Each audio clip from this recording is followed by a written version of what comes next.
Alex Jones, and I'm here to tell you folks, the world has fallen. The fascist globalist overlords, they're implementing the Great Reset. You don't believe me? I've seen the tapes. Watch it, folks. Watch as these pot-bellied Zoomer goblins work with the Illuminati to pit us against each other. I promise I'd be a good boy. I'm a good boy. There's only one cure, folks, and that's liberty. And there's no better channel to find freedom than Fabian Liberty. Anarchy is order. Government is civil war. I just got three things to say. God bless our troops. God bless America. And gentlemen, start your engine! I got you, sir. Let me get my shoes. Hold on, your head is bloody. So we gotta move to the front.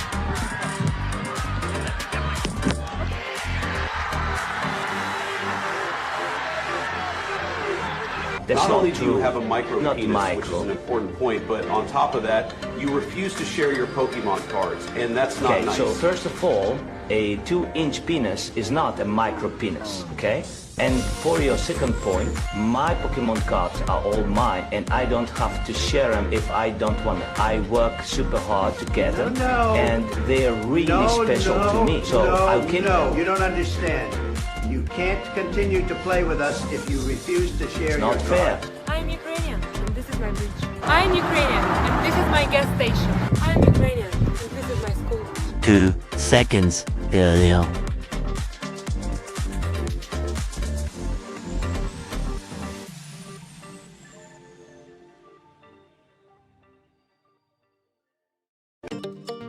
Would you let a Jew work out in your gym without paying if he claimed that the membership was promised to him by God 4,000 years ago?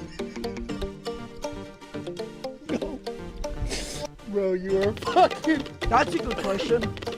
Yo, you're fucking funny. No, I mean, everyone pays. What if he tried bombing you for that?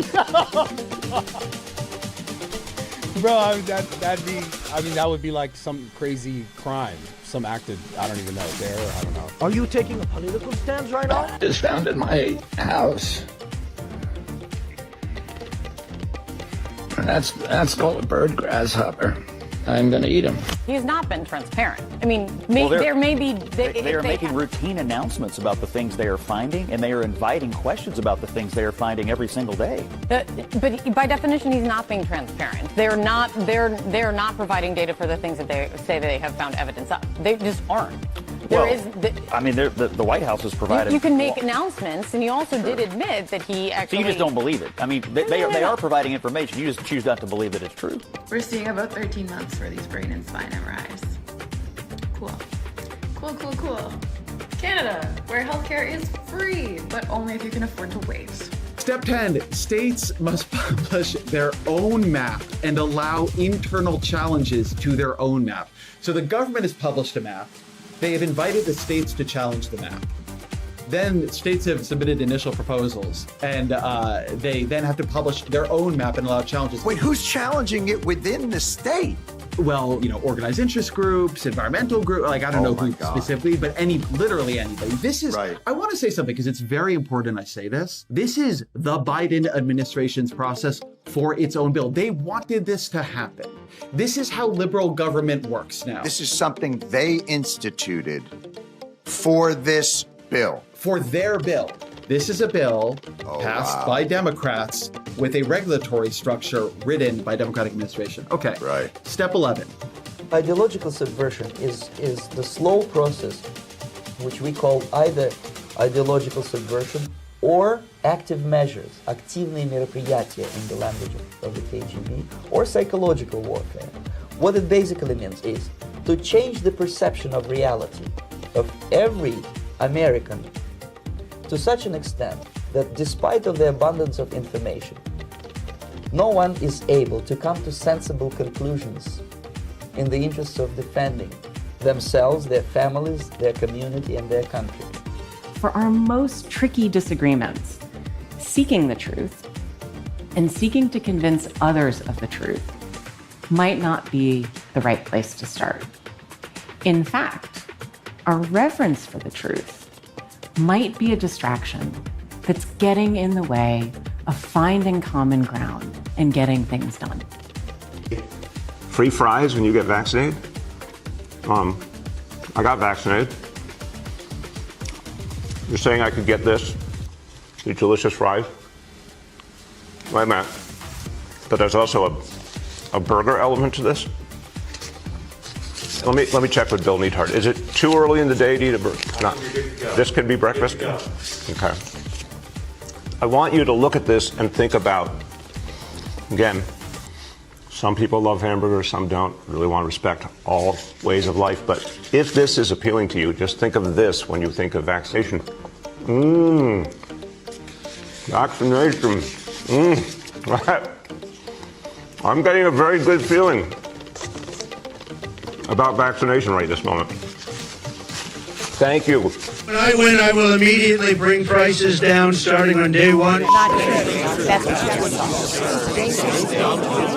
Men to woman, or woman to men. Man to woman. From penis to vagina. In the shower, on a walk, the Dylan hour. Feeling sweet, feeling sour. I feel nothing. The Dylan hour.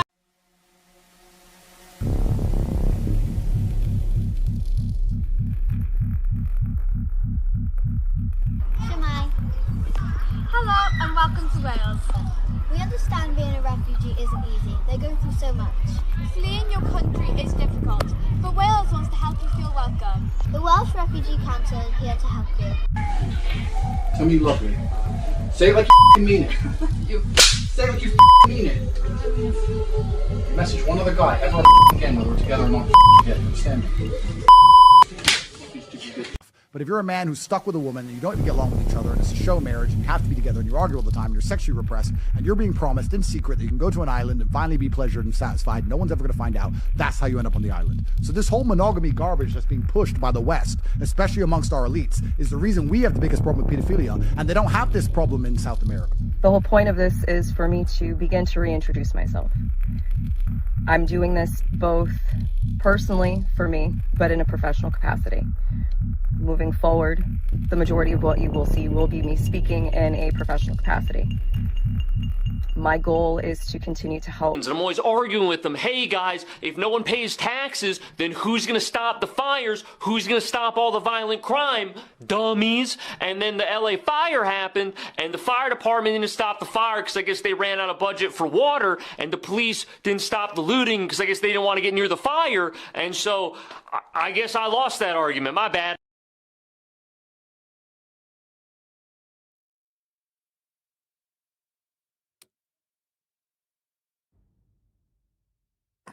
As a streamer, part of my job is to try and determine, like as a toxic person, right? Like who are the worst people in the world? Like who are the worst? And and as a libertarian streamer, the answer is often statists. As a conservative, you might think, prostitutes or whores, OnlyFans girls. But I think the worst person, the worst type of person in the world. Would you say you're a toxic Avenger? Yeah, I think the true worst person in the world are millennial parents whose kids do bad things and then they put their children's lives on social media to embarrass them for doing said bad thing. I think I've finally decided that those are like the people I hate the most. No, like when it's someone like, oh, my kid thought it would be funny to bully people in high school. Sorry, I'm just like fixing my clothing and stuff. I was in a bit of a rush. It's like, oh, my kid decided to bully people, so I decided to put his face on the internet and give him a haircut and then watch him cry and make sure that video's on the internet forever. Like genuinely, the people just trying to farm clout, hoping to get a viral moment via embarrassing their children and having some, and like millennials are the worst about this too, because of their usage of social media, but also the fact that they know that like the internet is forever, that like someone's going to try and date him and like Google him, and he's gonna pop up, and it's gonna be like him, like, I'm sorry, I made fun of the kid with cancer. Zzz, that's why you have no hair now. You're a bad boy. Like, what in the fuck? If I find out that you are one of these people, I don't think it's a violation of the non-aggression principle to just smack the fucking taste out of your mouth. Like, I'm like for your child, right? I'm giving you, like, you need to be just like a one really good fucking hard like slap competition slap where your face swells up, you know? Because I hate those people. J-Reg glazed Liquid Zulu for hating on Dave Smith. Who's J-Reg?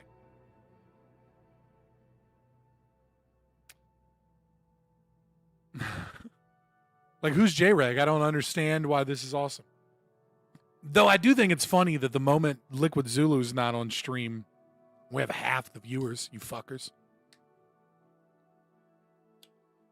It's pronounced Greg, like Greg, but with a J. A radical anti-centrist? That gives me nothing. I'm also a radical anti-centrist. Wouldn't every libertarian be is a hyper ultra centrist? So he's super centrist and anti-centrist? What, like, you guys are not helping me. Just fucking post the clip. Find the clip and we'll laugh about it or something. I have no idea who this person is. I got new pens. And the pink tax that these bitches are always complaining about. Oh, I want to buy the same razors, but the pink ones for women are more expensive. Dog, I buy G2 fucking Pilot pens exclusively, and fucking these are like girly ones with polka dots, and they were $1 cheaper than like all of the black, like solid color dude bro pens, because they're all like, they've got gold and silver polka dots on them. And this is an anti-pink tax, so I don't want to hear about the fucking pink tax from any of you bitches ever again. I'm buying your frou-frou girly pens because they're cheaper, and I need a nice pen, and I only accept the best. Obviously, I'm sure there's, more expensive, like, refillable pens and all that. I understand people collect pens and shit, but as far as disposable pens are considered, I like to have a nice, hefty pen that works well, and this is my pen of choice. He's a satirical channel, but left-wing. Dog, that sounds exhausting.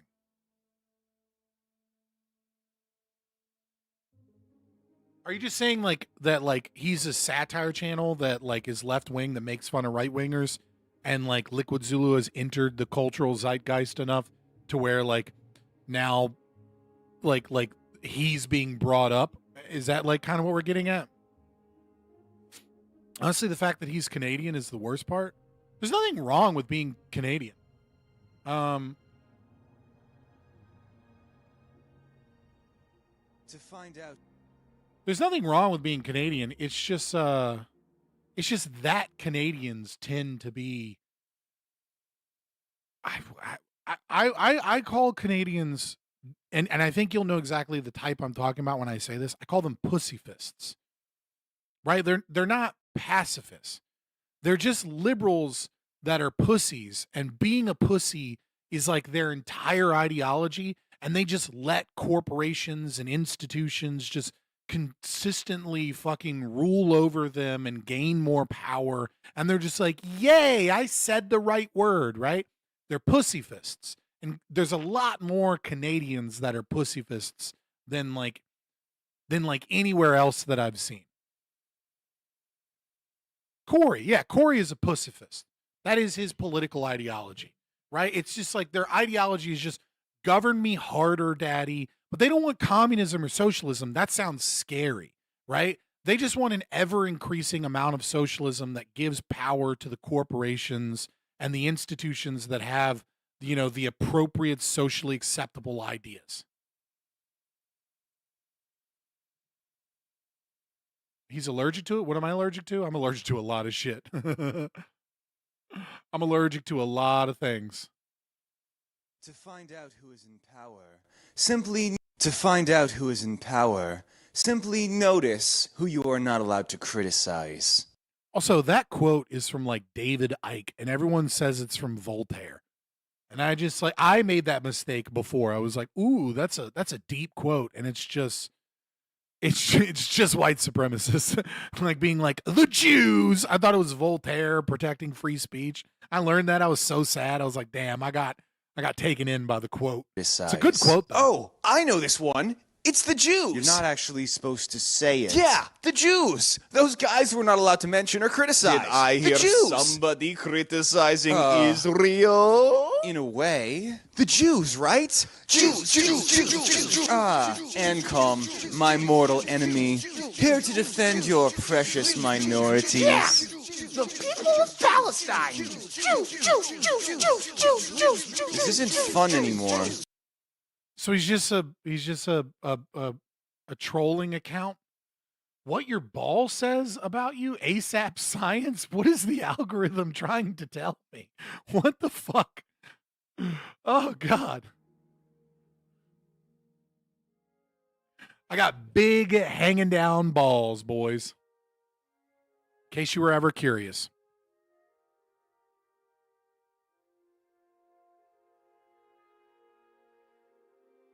J-Reg has penetrated Scott's out. As soon as I play that video, it's like, what does your ball size say about you? Like, guys, what am I going to do without... There we go. I was worried that I was missing one of my skin and hair care products. Okay, guys? I was very concerned that I was going to have to do the whole stream without Beard Balm to make my mustache look slightly better.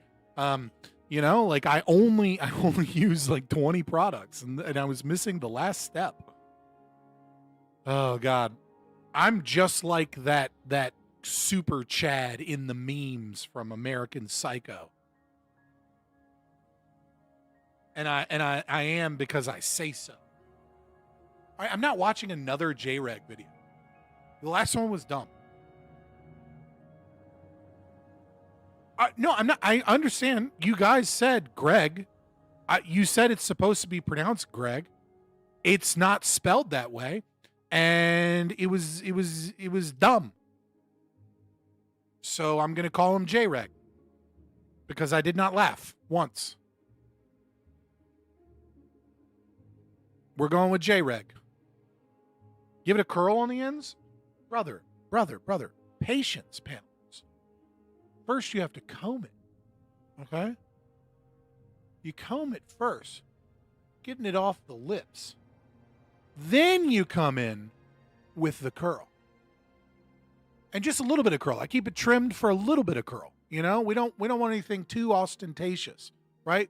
We want to say, I maintain a mustache, not I believe that I can mix magic and technology and in a Victorian aesthetic and I'll finally be cool.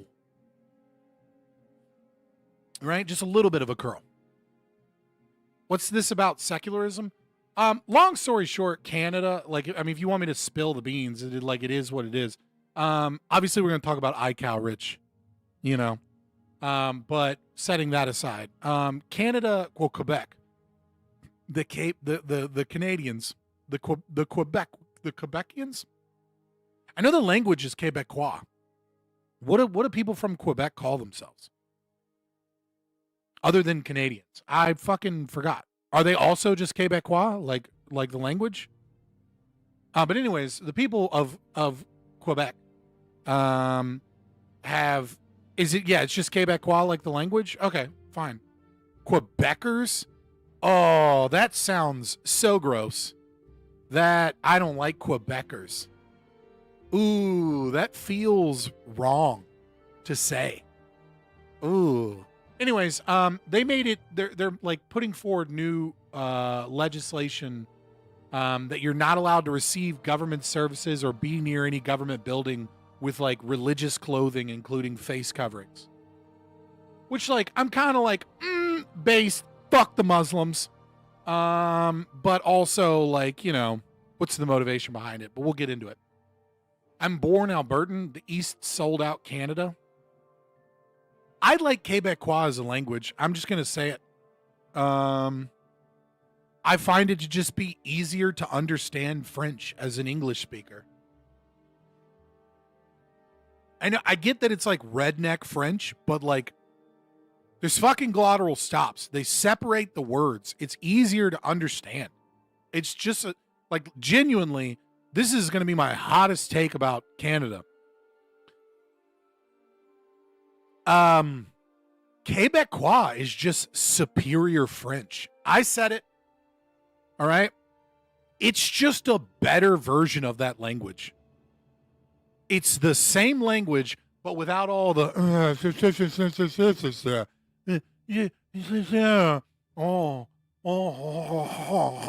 it's like less fucking oh god, what is it called when you have like the sound of the top, the roof of your mouth? It's less of that shit, and it's like the words are separated. It's just a superior French. I mean, technically English is just a superior French. Like if we really want to get into it, like we adopted all glottal stops are like when words are separated. Why does French use 4 characters to pronounce O? Dude, water is O, and it's every fucking vowel except O. French is a fucking gay language, and the Quebecers, the Quebecois, whatever we call them, they fucking made French better. They did. They just improved French, and for that they have my respect. And they're not a big fan of the Muslims, and for that they have my respect as well. And they want to be independent of Canada because they're like a different type of gay than the rest of Canada. And for that, I kind of feel like they deserve my respect. But they're still Canadians, so fuck them. And they're Canadians that kind of want to be French, so like double fuck them. But I still kind of have a little more respect for them than I do the typical Canadian.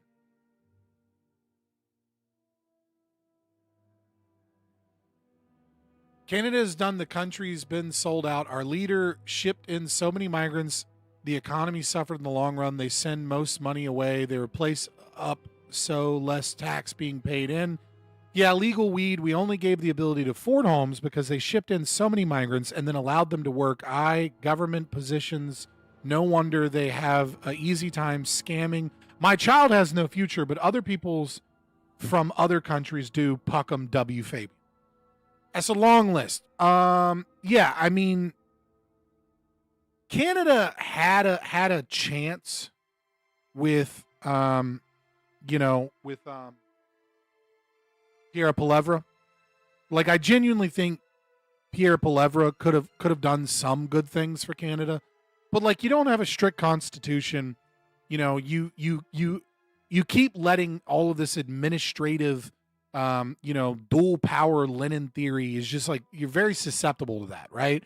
Where like a new class can come in with a new judicial court and be like, you must respect the trans, or you must do this, and just like add shit to your government. So you can just kind of add whatever the fuck you want. And so, yeah, I mean, like the structure of the Canadian government is more susceptible to this. And then like the boomers that voted for Carney are fucking retarded. That being said, no country is done, right? Like I don't ever want to say that a country is done. I mean, like, look at Argentina, right? Argentina has been like, they were on the brink of like revolution. They were on the brink of like starving people starting to, Molotov cocktail buildings for food. And then all of a sudden, Javier Milei comes in and has brought, year over year inflation from 258% down to 30%, has secured billions of dollars in funding, some of which is somewhat socialist, I'm not a big fan of, right? But like done currency swaps, eliminated like a third of government employees and like a fifth of all government agencies, started privatizing the roads. Like, if the people get passionately fucked enough by the older generation, they'll eventually, like, things will change. Yeah, I mean, the immigration situation in Canada is insane. Right, you guys are importing, I think millions now, we don't really know, of like Indians. And like there's like something like 400 fake colleges that don't even exist in Canada, so that people can get like student visas and come over and then just get money to funnel these Indian scam universities just so that they can get fake degrees, and then they go get government jobs over white people that have real degrees with these fake degrees, where all of the money is just staying within like the Indian community, and like that's somehow good for Canada because white people bad. Like, yeah, your country is in a lot of ways fucked, and like I would move to America if you don't have family like New Hampshire or something. That's probably the smart thing to do. But you know, yeah, and then they use Canadian citizenship to immigrate into the U.S. Yeah, I mean, like Canada is gonna have to fix a lot before it can turn itself around, and your housing market is fucking horrendous. But the boomers voted for that. All of your older boomers, all your Gen Xers and boomers voted to keep housing prices high because we were gonna go elbows up against Trump. Even though Trump and Jared Kushner, his son-in-law, are like good friends that have worked on all kinds of projects before, because the dude is a hardcore investor and a former, economic advisor and former finance minister in England, because the dude is obsessed with destroying the Western economy so that we can funnel things into green energy and the green revolution and all this other shit. I mean, your elderly people have no concept of what is going on in politics. They just kind of have gated communities and increasing, value of the assets that they own, and they're rug pulling the younger generation. And it's way worse in Canada than it is here in America. Like, it's certainly a problem here in America, but it is like the socialist rug pull of boomers against Gen Z is horrendous in Canada. And I don't know what to do to help you with that, buddy, other than to get your ass here to like New Hampshire or something. Same in the USA with Social Security. I mean, it's true in the USA, but it's just worse in Canada. Do you think the US will be able to go back to limited government without a violent revolution? First and foremost, every peaceful revolution at the ballot box is a violent revolution. So no. But if you're saying like, is it possible that we vote in libertarianism? I do still think that it's possible that we vote in libertarianism. But we're certainly going to have some suffering before that, without a doubt.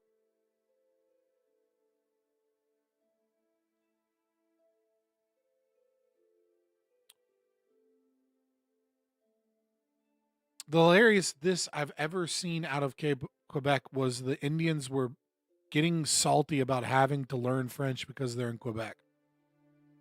Yeah, there is something special about Quebec, and this is an American perspective, so I don't know that much, but there's something special about Quebec in the fact that in the sense that they have like a little bit of like cultural pride for themselves, and like that seems to be a little tiny bit of a barrier to many of the problems of Canada and America. But they're only like one step behind the rest of Canada. It took Argentina 200% inflation to vote in ANCAP. Yeah, honestly, that's remarkable that happened. W. Fabian, thank you for hearing me out. I'm losing signal. Well, maybe move to a real country where you can get cell phone signal. You fucking Canuck.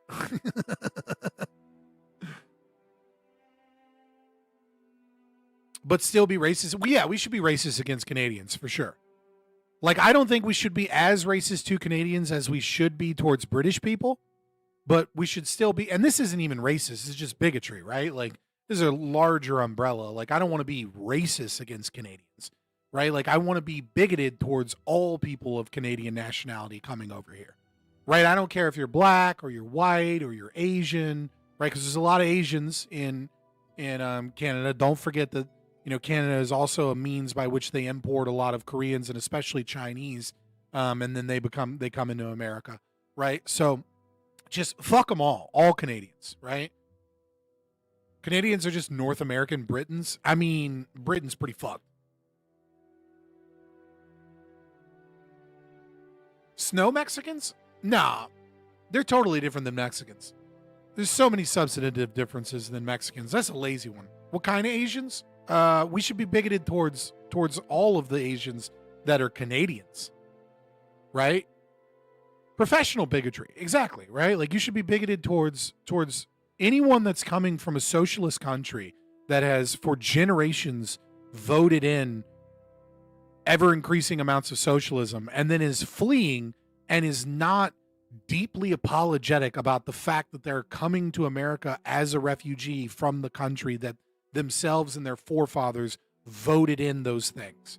Right? If they're coming in with like hands open, like, dude, I'm trying to escape socialism. I never want to see that shit again. I hate it. Like, the government does not solve problems. We need to lower the amount of government in our lives in every sense. Then, like, yeah, open arms. You know what I mean? But if they're coming over just being like, yeah, shit's kind of wild over there. Anyways, why don't you guys have national health care? Fuck those people.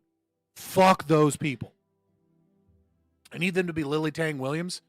Yeah, Lily Tang Williams, that video of her in like that last debate where she just demolished her debate partner. She lost anyways because it doesn't matter because, you know, corporate interests and, you know, state interests will always, you know, kind of like will, you know, cheat, potentially commit fraud, right? Like, you know, there's a lot of voter fraud investigations going on in Minnesota, for example.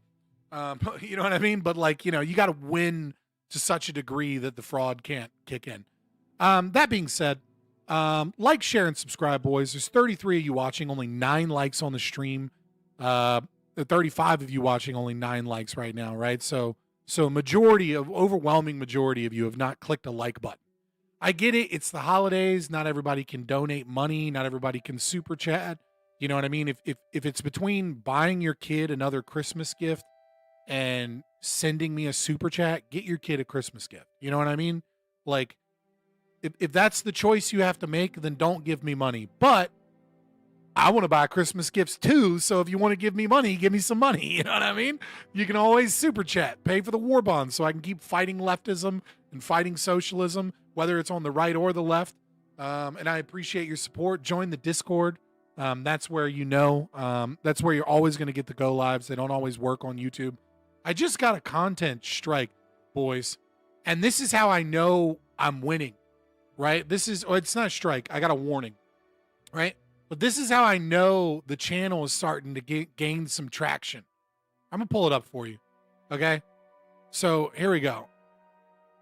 I just got a warning for this video. Video has been removed for violating YouTube's policy on hate speech. Okay? And the video in question is, they make their own science, transgenders, and personality disorders. Okay?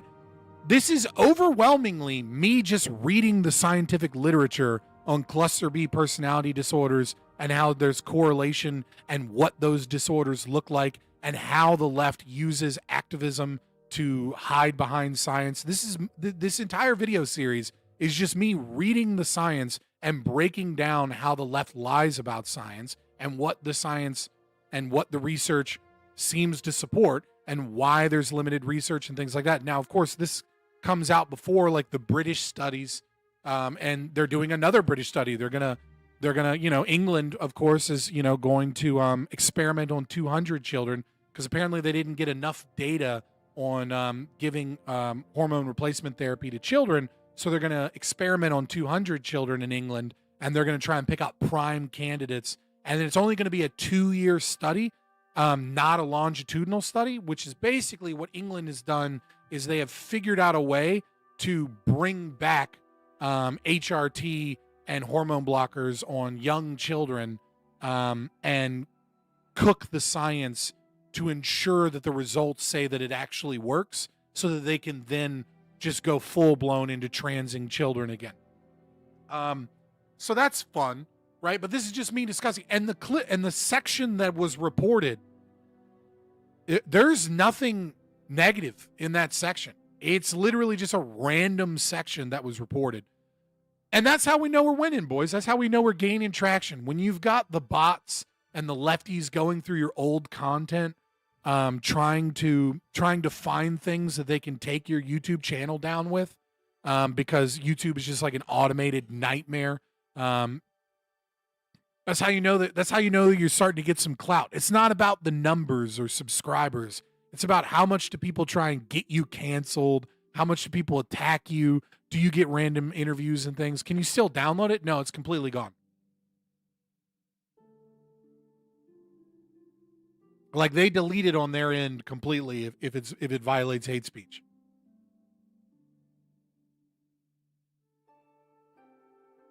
But I mean, it's in an appeal process, like a 72-hour appeal process. I don't imagine that it'll pass the appeal process, but it is what it is. It's not like I can talk to anybody at YouTube. Like I have a YouTube rep. Everyone that's partnered has a YouTube rep, but if you don't have like, I don't make enough money. Like, you know what I mean? Like for example, like the stream has already been live for a half hour. I haven't made $1, right? Like, do you still have the original video just in case YouTube doesn't reinstate it? No, I don't have the original video because I don't have like a fucking server at my house. Like I've been making content for a long fucking time. Actually, it might be on Rumble. I think it is on Rumble. I haven't backed up everything on Rumble. And I don't drive any traffic there because like it's an extreme pain in the ass to get anything to upload on Rumble. Rumble's just a dog shit site. I wish it was good. But their search algorithm is like fucking atrocious. Shit just doesn't work. But if I go through, I think it might be, yeah, it's on Rumble still. There you go. Quit bitching.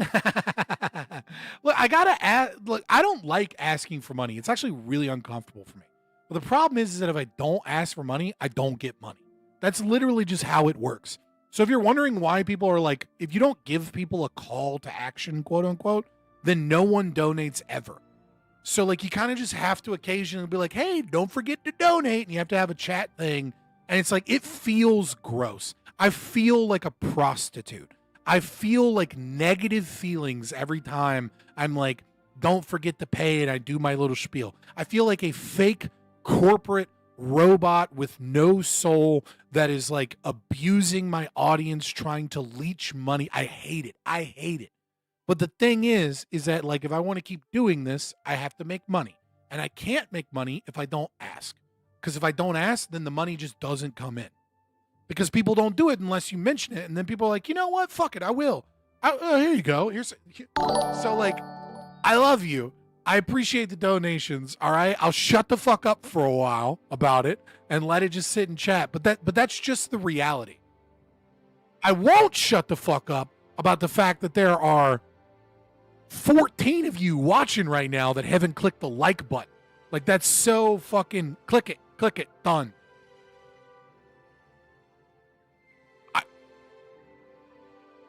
Shut the fuck up. You're brainwashed by bourgeoisie class to propagate ANCAPism. True. The brainwashing is fully in effect, boys.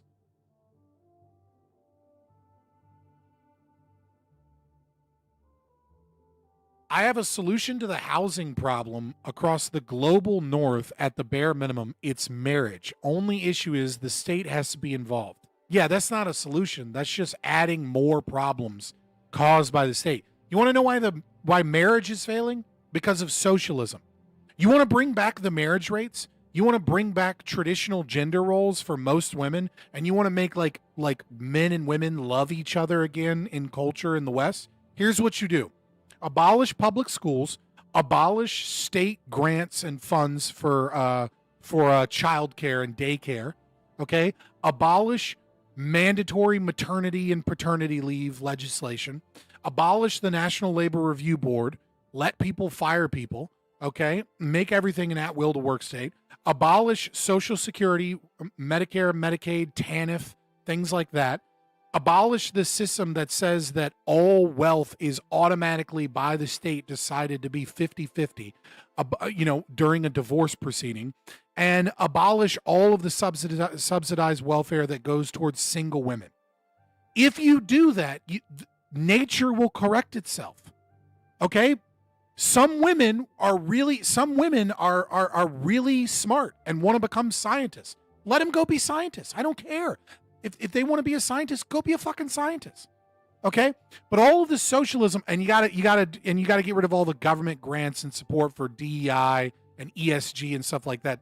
It's one of the few things Trump is kind of doing, but he's half-assed doing it, right? But if you fully get rid of all that shit, you know what'll happen? Administrative bloat goes away. A ton of women are going to want to have kids, and they're going to want to be stay-at-home moms because here's the fun thing. Public school is stealing wealth from young men, making it harder for them to own a home and gain capital, utilize capital accumulation to start businesses and compete with large corporations and have a robust economy. Public school and welfare and all these things steal all of that money, and they crush young men, making it very difficult for them to actually grow any wealth.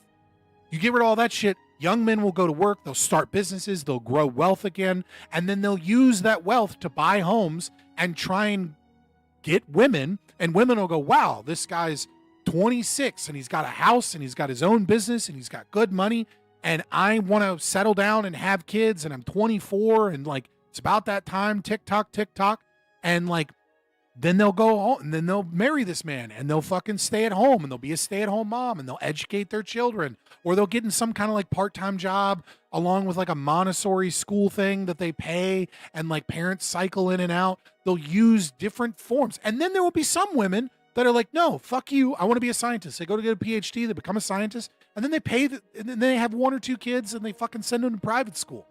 But all of this wealth that is being stolen, especially from young men, is massively disadvantaging them in the market against women. And now women are making more money than men, expecting that men make like $300, $400, $500,000 and have all of this wealth.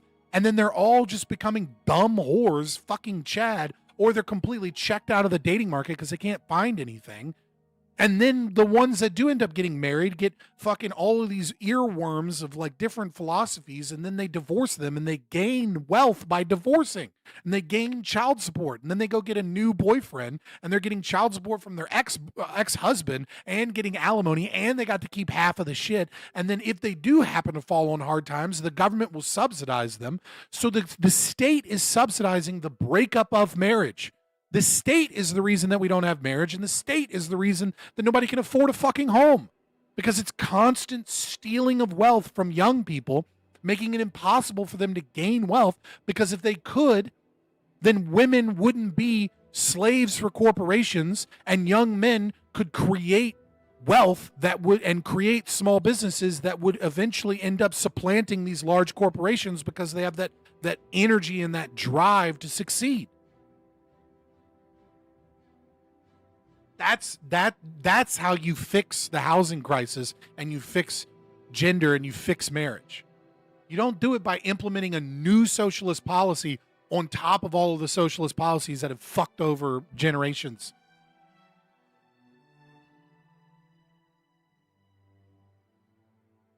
Child support is evil being administered by a government. I mean, like, of all the taxes, it's probably one of the less evil taxes. Right, but the consequent, like I do think it's probably a moral good for you to send money to your ex to support children that are yours. But as soon as she has a husband or a boyfriend, it's fucking insane that you have to subsidize that.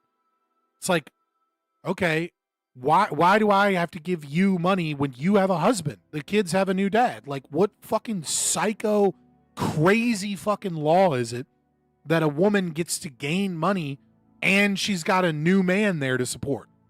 What? It's just to destroy the concept of marriage. Would I recommend never getting married?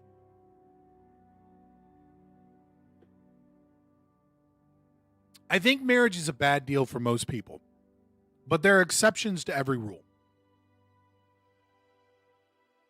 Right? Like, I think for some, marriage is cheaper taxes, right? And because marriage is cheaper taxes, it's a risk reward analysis that you need to do in that moment. it's also going to make the woman happier if you actually marry her, make her feel like you're serious and things like that, because a lot of women are living under the fantasy that like that marriage means something. And it is a symbolic, like, and taking that risk is also like putting your own neck on the line. And so because of that, it shows a level, it's a symbolic, gesture of commitment that is extreme. And so I think you should do a risk reward analysis based upon the woman that you're with, depending on whether or not marriage is the right thing. Because you're going to pay less in taxes, and you're probably going to strengthen your commitment and your relationship with your spouse, at least symbolically. And so like, is that worth, right? Like how stable is your relationship? How sure are you that she's the one and that she feels like you're the one? Right? And how, like, you know what I mean? Like, if you two are building a fucking empire together, like Grid and his Chinese wife, right? They're just out there fucking, like, just making millions doing their empire, right? And they got, like, it was probably a smart idea for him to get married. It made their taxes a lot cheaper. The average everyday Joe that's been dating a girl for 2 years and you kind of know her and you kind of want to move on to the next step, no, that's not a good idea. And that's just the reality of the situation we're in, because the legal ramifications of getting married is that if you get divorced, you are fucked. But if you don't get divorced, you're probably better. You're almost certainly financially and in your relationship better off being married. And so that's why it's a risk reward analysis of like, how confident are you that this is going to last forever? And for most people, I would say, you're probably not that confident. But for some people, they're really fucking confident and they've done their research and it, you know what I mean? Like it's a good idea for you. But it's not something I would wholesale recommend.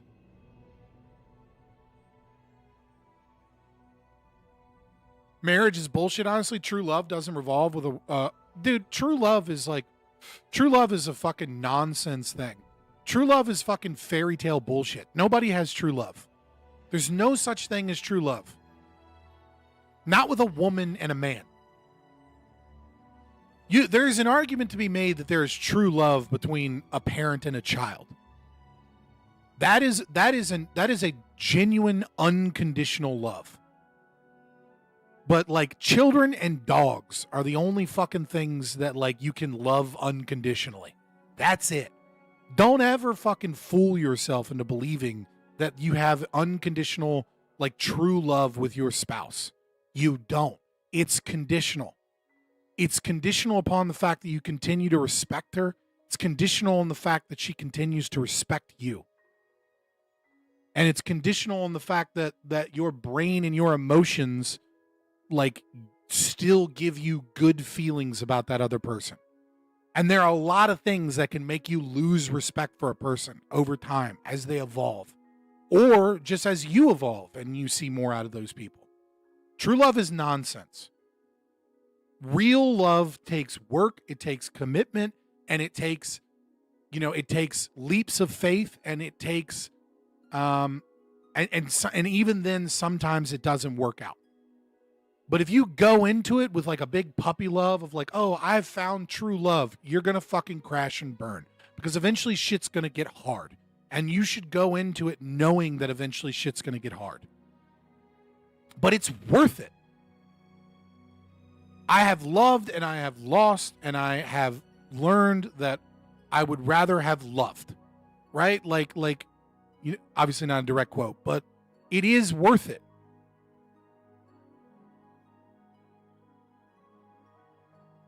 The point is that it shouldn't be conditional on financial commitment. No, it should be conditional on financial commitment. Like, obviously, if you're with someone and then they like lose their job, and then you're like, fuck that bitch, or she's like, fuck that asshole, right?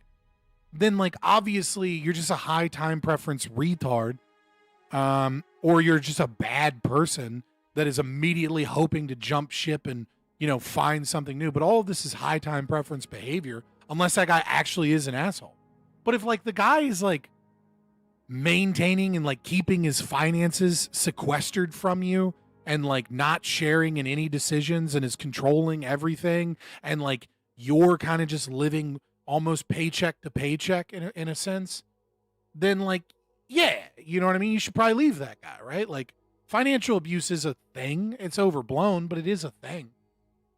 I don't expect any girl to be honest, to love me. And I'd rather go path of being single to take losses that don't matter at all versus being cheated by a bitch that uses you for your sexual manipulation. If you better yourself, right? You get in shape, you get your finances together, especially if you can afford a home. There's no reason whatsoever that you can't find love and that you can't find a loyal, committed woman. The other problem is that we are constantly bombarded.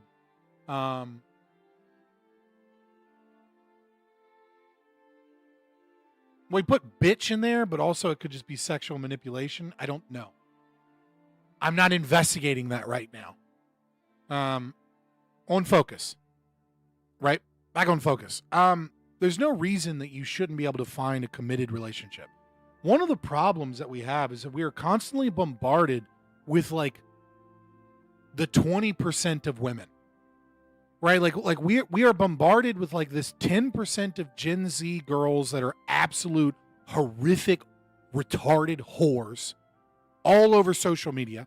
And then we are constantly, the Ico stuff is tragic. I mean, yeah, we'll get into it, brother. I'm sure we'll talk about it here soon. Damn, fucking talk about derailing, bro. Right, like we're constantly bombarded with like that 10% of like Gen Z girls that are just complete retarded whores, and the other 10% of like, you know, millennial and Gen X women that are completely delusional, that have bought into, you know, all of the lies of feminism and like just have no perception of reality. But there's like another 80% of women out here that are either like completely checked out and don't even use social media because it's so fucking toxic, or that they're just fucking normal. Yeah, do they have some delusional ideas? Do they evaluate themselves higher than they ought evaluate themselves? Yeah, sure. But like your typical girl isn't like, the second you don't buy me a Birkin bag, I'm going to be hopping on another dick. You know, like that's just not a normal fucking girl. Like, yeah, some girls cheat. Some girls are pieces of shit. And if things get bad in your home and they lose respect and they lose love, then they might cheat on you. That is true. But there's plenty of loyal, good girls out there. You're just never going to see them on the Whatever podcast. Ever. You're never going to see a good girl on the Whatever podcast. You're going to see people that are like political pundits and podcasters and people that are paid to like spread messaging, fucking go out there and like give their liberal feminist talking points, and then, you know, and then Andrew's gonna fucking like just dunk on them because they're like not that good at debating and their ideas are based upon very faulty logic. Or you're gonna see OnlyFans girls and like full-blown fucking whores. That's what you're going to see on all these major platforms over and over and over again, because if it bleeds, it leads. That's what gets views. That's what gets clicks. That's what's entertaining. That's what the audience wants, because the audience of young, frustrated men don't want to see a regular girl that's just like, yeah, I like to play video games a little bit, and I'm going to college to like, you know, get a degree in architecture, and I don't know if that's where I'm going to go, but I just know that like, that's what I'm told to do, to follow the masses. And like, it's really sad. And I, you know, honestly, like my body count is 2, you know, and one boyfriend was really a big dick to me, and so I just kind of checked out of the dating market, and I'm really looking for like a good man that can like provide me stability, but also loves me and gives me flowers and does those little romantic things that give me butterflies in my stomach, because I still have some hope that there are some good guys out there. But every time I try and go out on the social media apps, I get hit with like angry, aggressive, you know, men, or like, you know, or like just like constantly see all these players, and I know that they're players and I don't want to play that game. And it's just like, I don't know where to find these guys. And like, it's all kind of sad. And I wish somebody would give me a chance, but I don't know what to do. That's like a very normal girl that like has zero representation online. And she's right now at a coffee shop somewhere hoping a guy will talk to her. but like hasn't had that guy talk to her.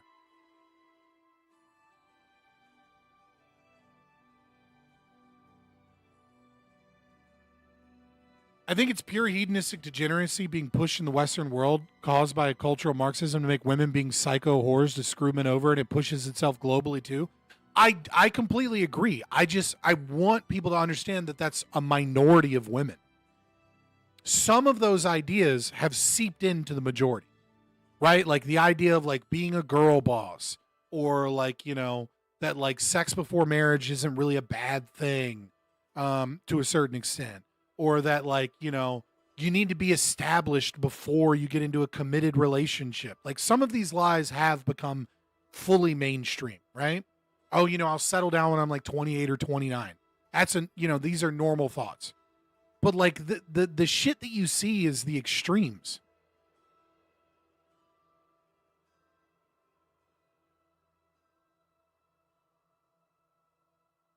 Yeah, sorry. The fresh and fit thing got deleted because you can't use a singular in letter.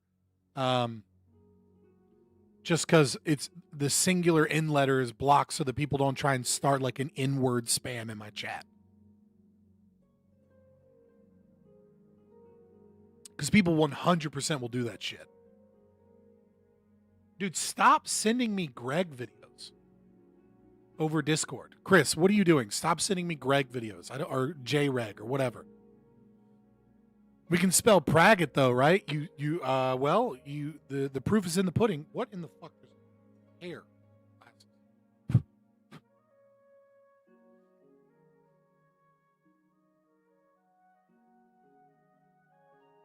Don't do it with singular letters.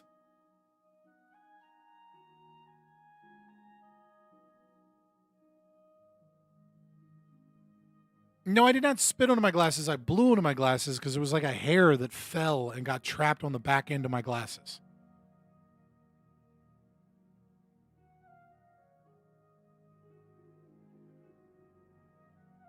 Okay, I haven't read this, but I'm very curious.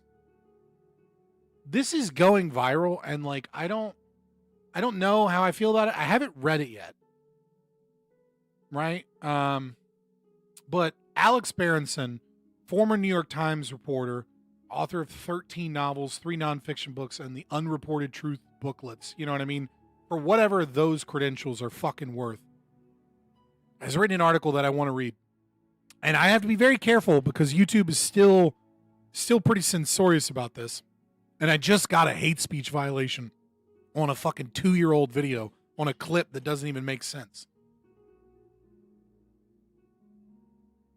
I barely have any hair? What are you talking about? I have a full head of thick hair. There's not a bit of balding about me, brother. Look, I got a big dick, I'm tall, and I have thick hair. That's all I've got going for me. High IQ is like, 50-50 in this world. You know what I mean? If I was a little dumber, I'd probably be happier, whatever. That's all I've got. All right? So don't fucking try and take from me the few things I do have.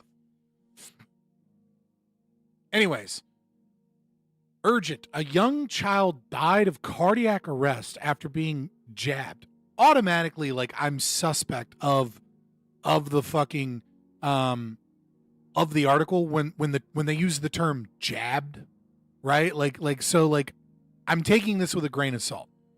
During Moderna's key COVID vaccine trial, Moderna has not reported the death to a public trial registry or published results that show the death, effectively hiding it for years.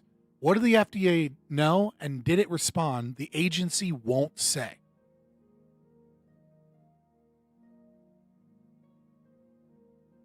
I think that is if true, that's fucking insane. That apparently during some of the trials of the vaccine, a child died from complications of the vaccine, and then they just hid it. They just straight up didn't report them as being a part of the trial. They just removed them from the trial data. I know it's been a long time since we've been outraged about the COVID vaccine and lockdowns, okay? And I've never been someone that was like super hardcore anti-vax. I always said from the beginning, and I think it stands to reason now, that like, yeah, during the height of the pandemic, if you were an elderly person or a morbidly obese person, especially if you were a woman that was past childbearing years, it's probably a good idea for you to get the vaccine. And from what I could tell from the data and what I could tell from the science that was available to us at the time, if you were a young man, it was a really bad idea to get the vaccine. Maybe not a really bad, but certainly more of a risk than just not getting vaccinated and getting natural immunity. And that this was true of young women as well, especially because of potential issues with pregnancy and with childbearing and with periods and things like that and hormone issues that we had seen. And that's still kind of my stance. I mean, I don't see the point in getting jabbed, quote unquote, now, like, because the COVID that's out there is almost certainly not going to kill you unless you're like a morbidly obese old person or you have some other health complication. But like, if they hid this is like, people need to go to prison. Like, genuinely, people need to be hung publicly for this. COVID was insane. Like, somehow you were flat earth if you suspected that the virus wasn't 100% natural. Yeah, I mean, and not only that, but like, you were taken off of the internet, just straight up deleted from the internet if you had an opinion that the CIA, the State Department, and the CDC now currently have.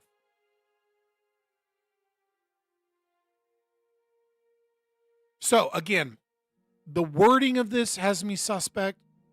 I want the parents to come forward. I want more information. That being said, this is pretty fucking crazy if true. And again, people need to die. People need to be executed publicly for this if this is true. My wife got COVID 8 months pregnant when the kid was getting his first vaccines. They actually told us not to get COVID. It was pointless since he was introduced in utero. I mean, yeah, that makes sense.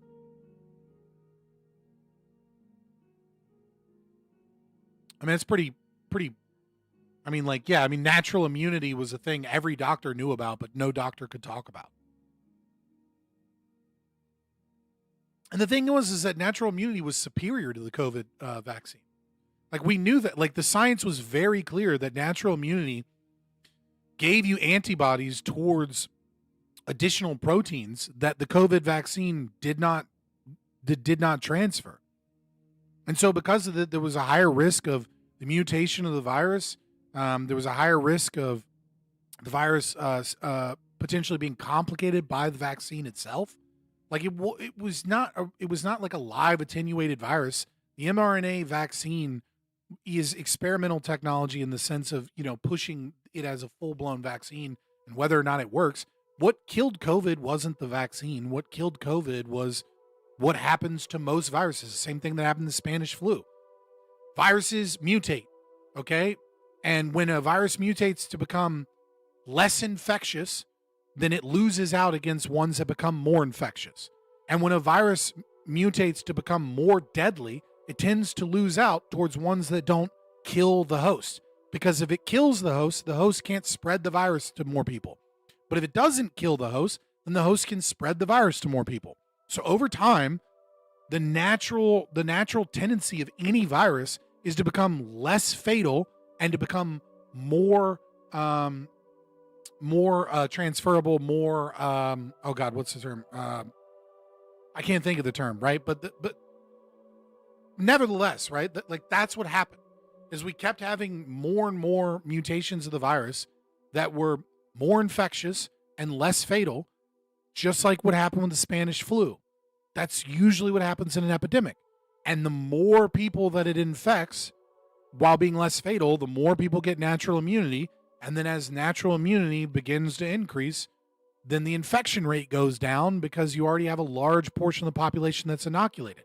And you eventually reach herd immunity, much the same, which is the targeted goal of vaccines, is to reach herd immunity, right? To reach an infection rate below 1.0, so that when the virus is introduced, the tendency is that, you know, people don't pass it on enough for it to spread and multiply.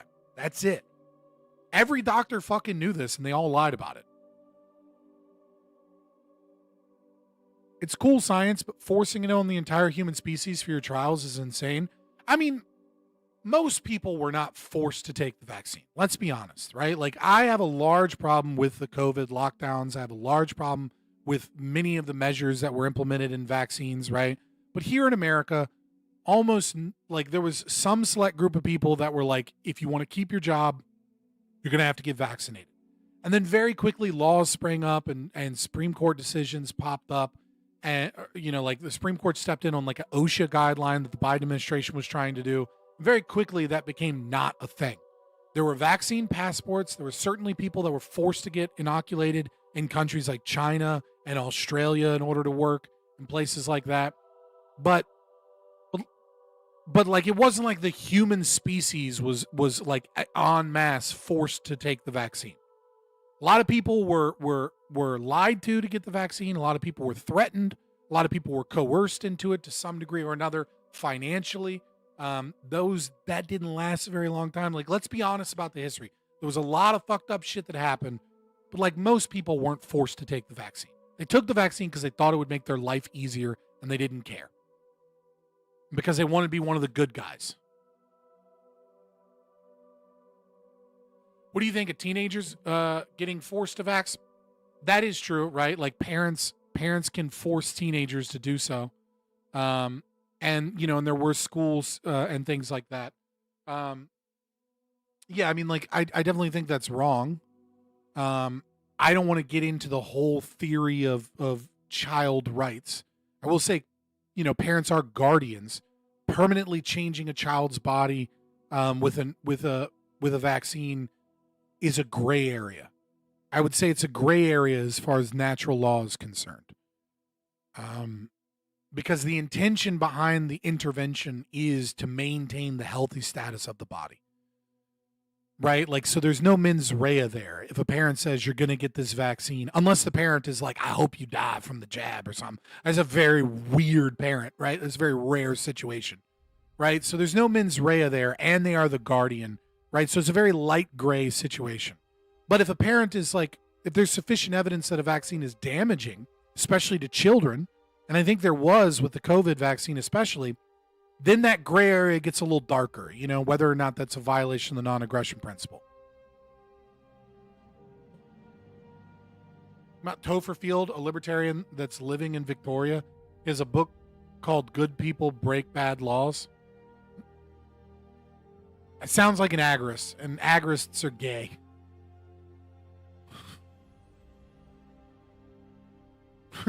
I'm just be honest. I don't like agorists.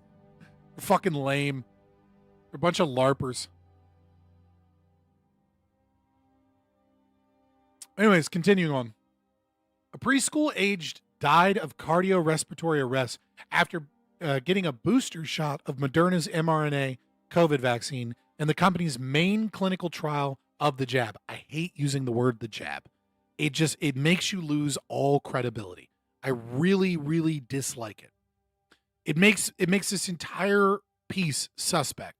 But I want to see how Moderna and other people respond, because maybe it's true. But when you use the term, when you're using slang term for it, it just automatically, it just makes you sound like an internet troll or something, not someone that's reporting on a breaking and important, historical thing that occurred that violated people's rights and in a company engaged in fraud. Like, this is very, very serious. Minus 20% ethos when using the term jab. Again, yeah, it's like, stop using this. I understand that a lot of people got used to using slang terms to try and get around the censorship. And so maybe there's an element of that, but even still, it makes you seem very biased. Minus 20% ethos plus 50 street cred. Oh, God. The Fauci ouchie. I called it the Sun Tzu flu. Right? Here you go.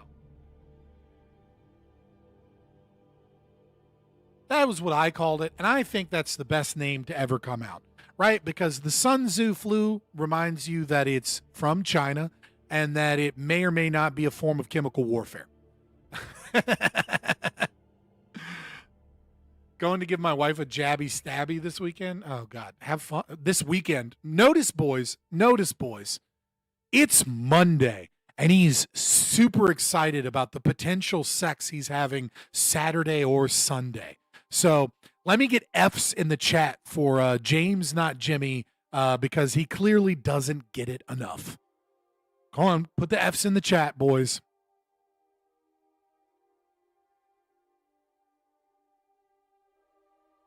Brother can't wait till the weekend to potentially get a blowy.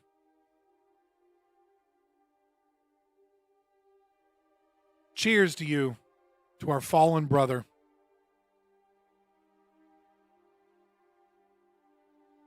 Still getting more sex than I ever am? Yeah, fair enough.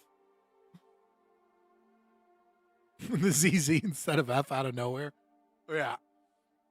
The death occurred about 2 years ago. Moderna has not apparently reported it in any preprint or scientific journal, nor has the company disclosed the death on clinicaltrials.gov, federal site where companies legally must report trial results.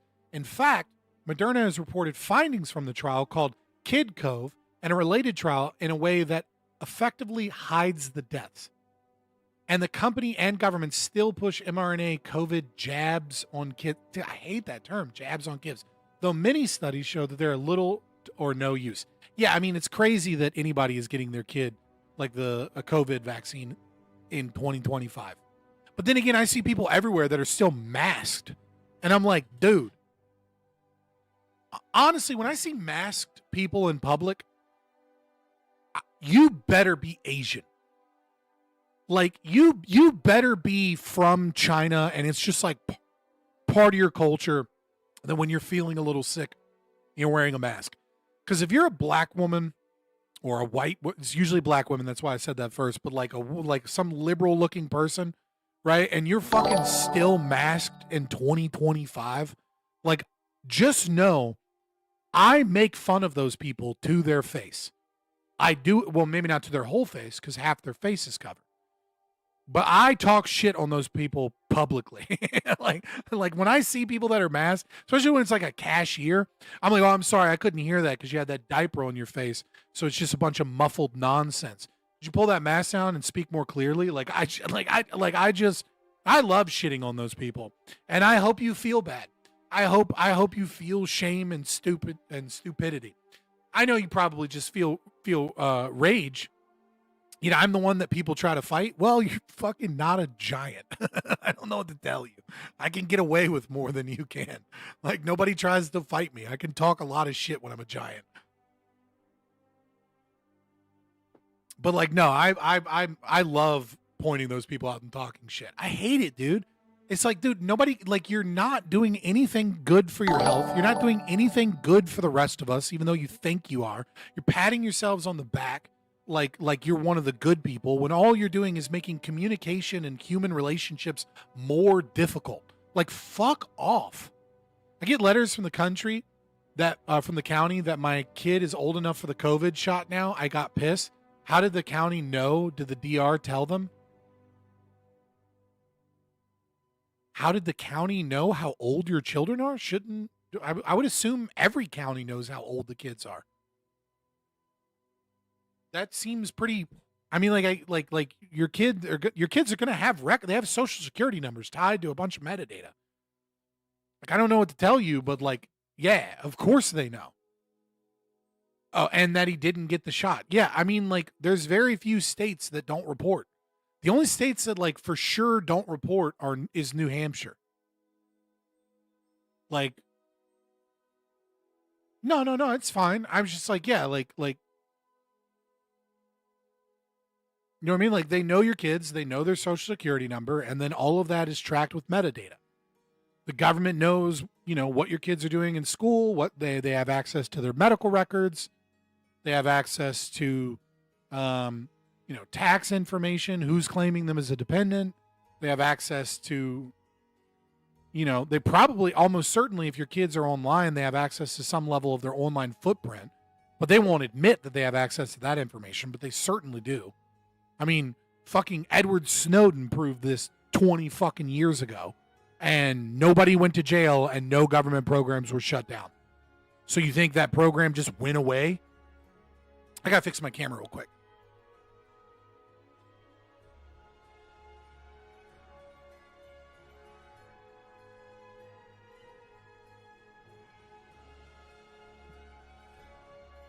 So it was just annoying me that like the edge here was like showing up.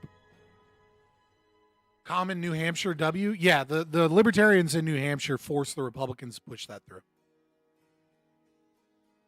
Moderna did not, if and when the company secretly told the FDA of the death, as it is legally required to do, is unclear. So is the agency's response. The fact sheets the FDA and other national regulators use to describe the risks and benefits of Moderna's vaccines for children do not mention the death. Moderna did not respond to questions. Asked about deaths in the Kid Cove trial, the FDA released a statement that appeared worded to avoid confirming the death and did not disclose what, if any, actions the agency had taken in response. In its statement, the FDA said that, quote, no deaths were reported in the trials, quote, that were the basis of the emergency use authorization of the shot for children in 2022. In fact, the Kid Cove trial was the basis of the authorization, though the death occurred after the authorization. The agency did not answer follow-up questions. Moderna appears to have publicly disclosed the death only in an obscure database run by the European Drug Regulatory Agency. The database offers the only full public safety results from Kid Cove, which included 11,942 children and ended in March 2024. Moderna claimed the death was unrelated to its vaccine, but the filing does not provide enough facts for an independent assessment.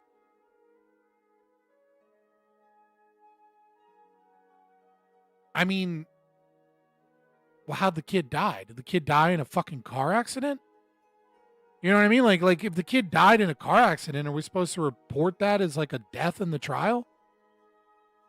I mean, obviously you would report it as a death in the trial, you know, to the FDA, but it wouldn't be like, it would very clearly be ruled out as having been caused by the vaccine. I feel like I almost became a viral video during that time. Some lady walking her double-masked kid around while she had 3, stating harassing me at a self-checkout at Walmart only because I had no mask. She was screaming and spitting, calling me a bad person, and I told her I was already vaccinated. And if she is that concerned, she should probably get the fuck out of my face before I make her. Dude, there was a lot of craziness going on at that time. Like there was so many of those. You have an Apple Watch, they also know when you jerk off and the probability that you are going to die this year. That is true. They played crazy illegal judo with this one. Yeah, for sure. I'm just like, I'm curious. Like, I want to know who the kid is. I want to know what happened. They said he died of a cardiac issue. I mean, that was reported earlier, but hold on. Hold on.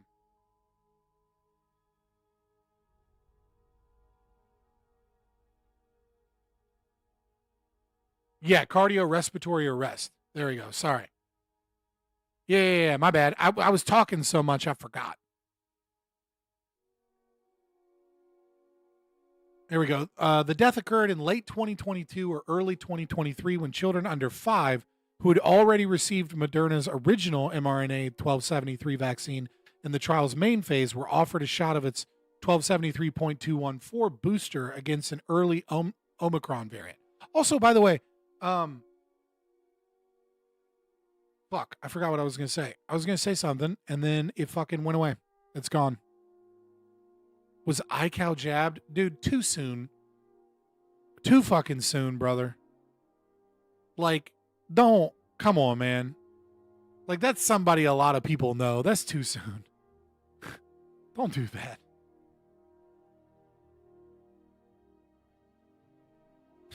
The original mRNA vaccine formulations had not worked well against Omicron in children or adults. Moderna hoped to show that the update. Oh, I remember what I was going to say. They didn't fucking.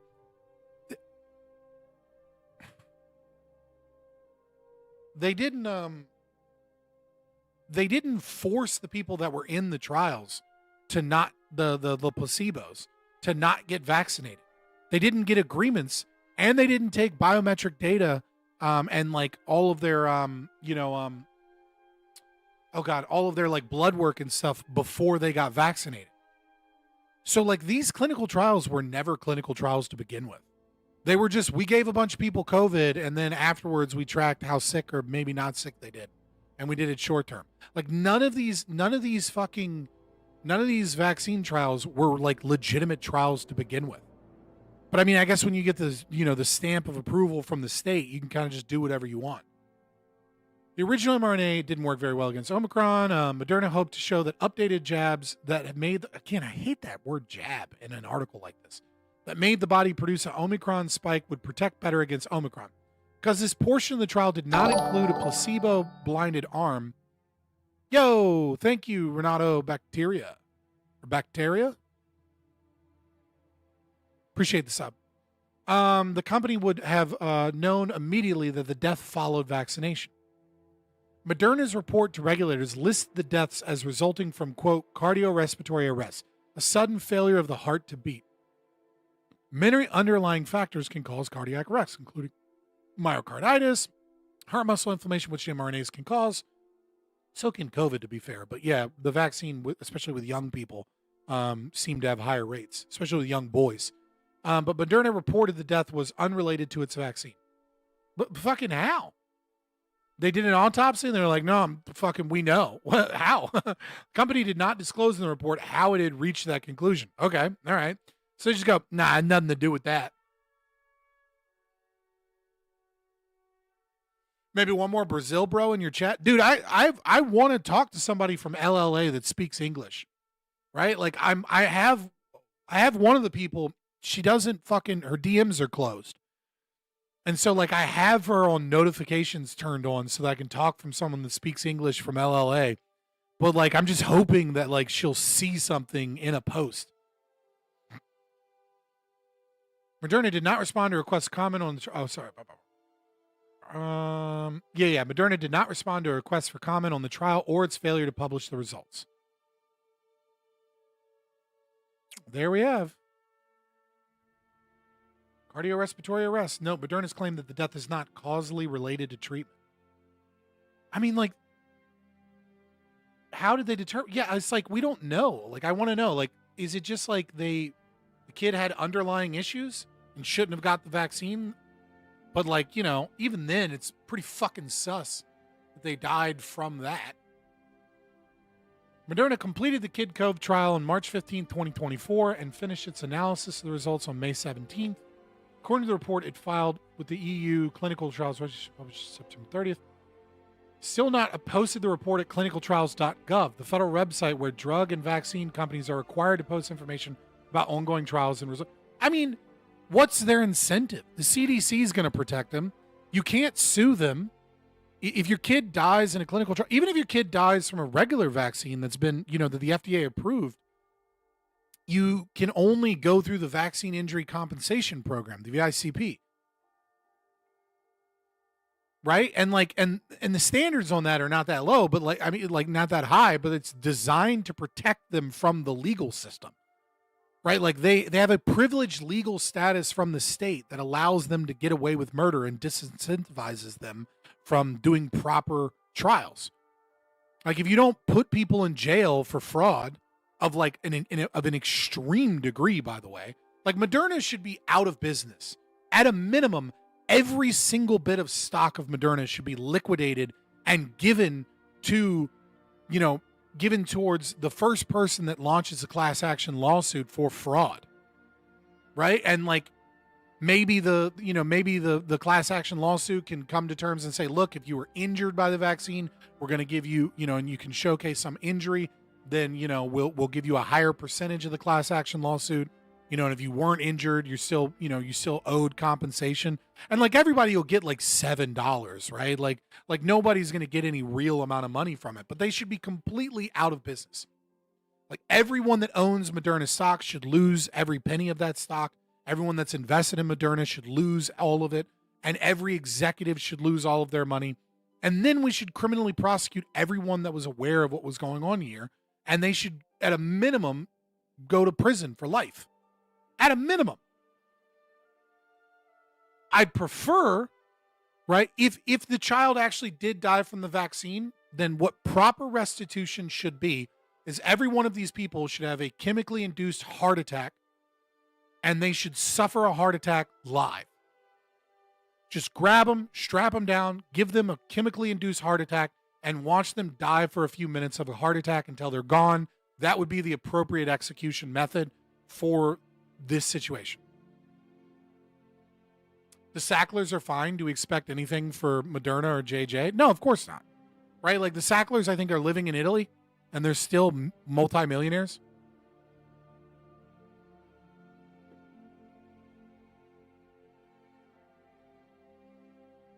Like, how much are the Sacklers worth? Let's look.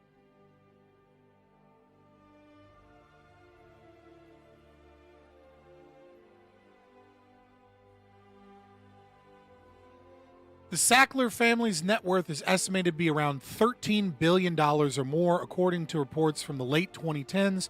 However, the exact figure is difficult to determine because the family's wealth is held within private trusts and entities, not publicly traded stock.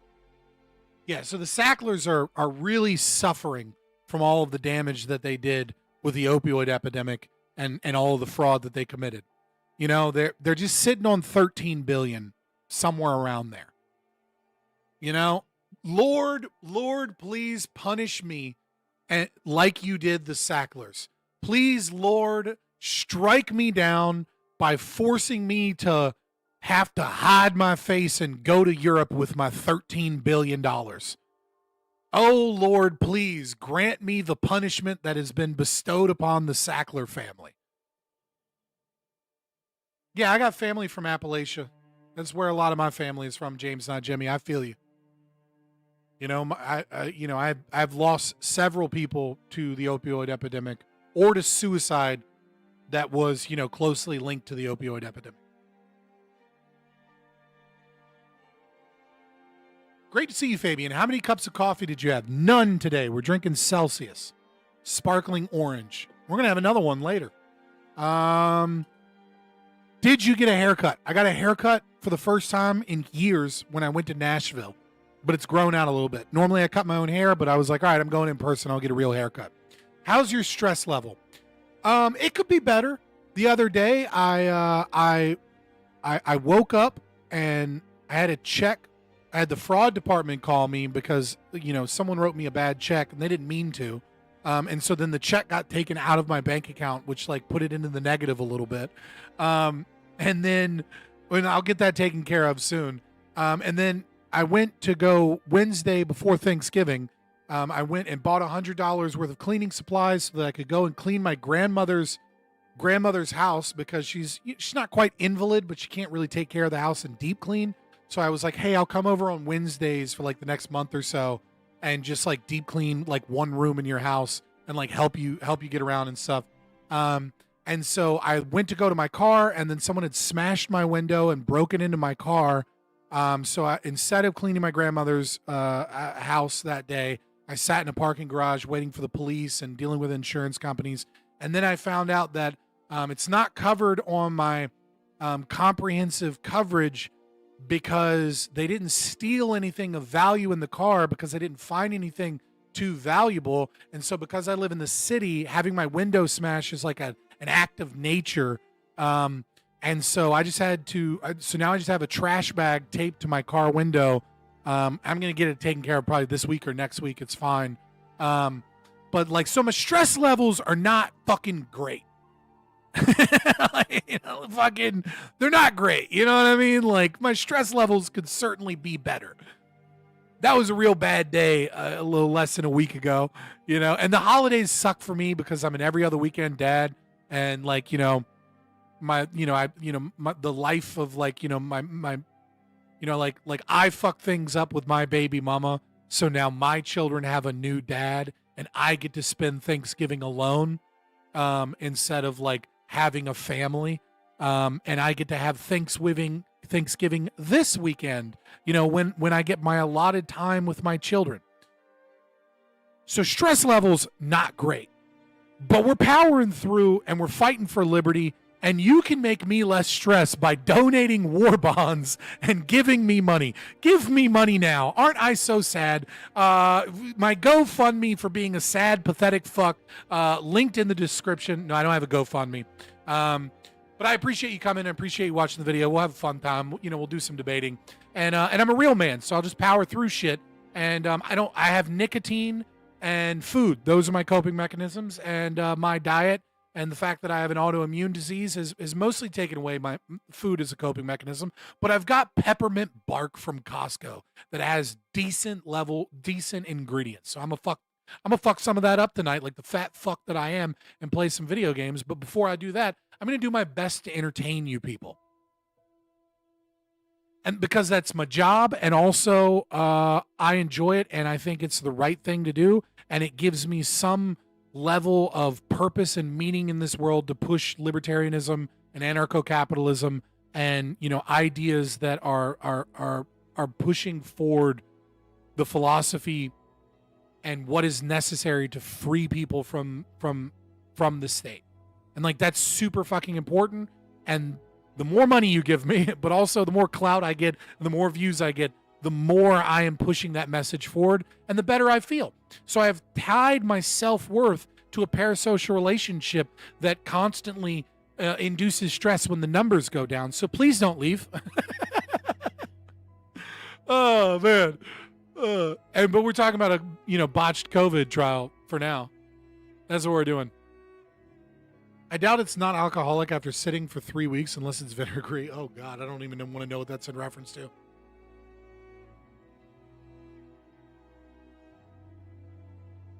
Still love you, weirdo. It worked! All of that, I laid my soul bare for $20. I appreciate you, buddy. Unrelated, but Dave versus Zulu is confirmed. Live reaction or not? I'm not doing a live reaction on Thursday. On Thursday, I have an interview scheduled, and I'm going to record it and not go live Thursday, and then put it out as a standalone video. And then when I come back either Monday or Tuesday from Weekend with the Kids, I'll do a reaction. It would be utterly retarded of me as an anarcho-capitalist streamer to react live with like me and my 4 viewers that aren't going to be in Zulu's chat. Like it would be stupid. Like, dude, everyone will be on Zulu's stream. And also, I don't want to take whatever views I do get. I don't want to take away from Zulu's stream. Like, dude, this is a huge moment for Zulu. I want to support him to the best way that I can. And the best way that I can is not fucking streaming that day, doing a recording, putting that recording out for the channel to go out over the weekend, and then doing doing my reaction to the debate at a later time. Right? Like, and then people that are super into it can watch both. They can watch it live, and they can watch, what my opinion is of it. He sent me his script for his opening statement. Like we talked about it a little bit. Like, I'm heavily invested in Zulu doing well. I want Zulu to do well. I want Zulu to fucking crush Dave Smith. I can't speak for you guys, but I appreciate everything you do. You were the one to turn me to actual libertarianism. Eternal gratitude, brother. Hell yeah, dude. I appreciate it. I've turned a few people, all right? And if that's all I fucking do in my life, and I'm a good dad, I feel like that's a life well lived. But I want to do more. So we're going to keep pumping. Either church becomes a state or the state becomes a church. True. Okay, so Moderna completed the Kid COVID trial and finished its analysis. Clinical trials register. Oh, sorry, we were ahead of this. Moderna began the trial March 2021, following the apparent success of its earlier COVID trial in 18 and over. At the time, after a year of media scaremongering, what the fuck is scaremongering? Why did we just decide fearmongering was going to be replaced with the term scaremongering? You know what? Okay, sure. About COVID's dangers to children, many parents were clamoring for COVID shots for kids. In addition, public health authorities pushed the theory that jabbing kids would protect vulnerable adults. Yeah, that was always just insanely not true. The trial was initially supposed to include 6,750 children. in the United States and Canada, but Moderna later nearly doubled its size.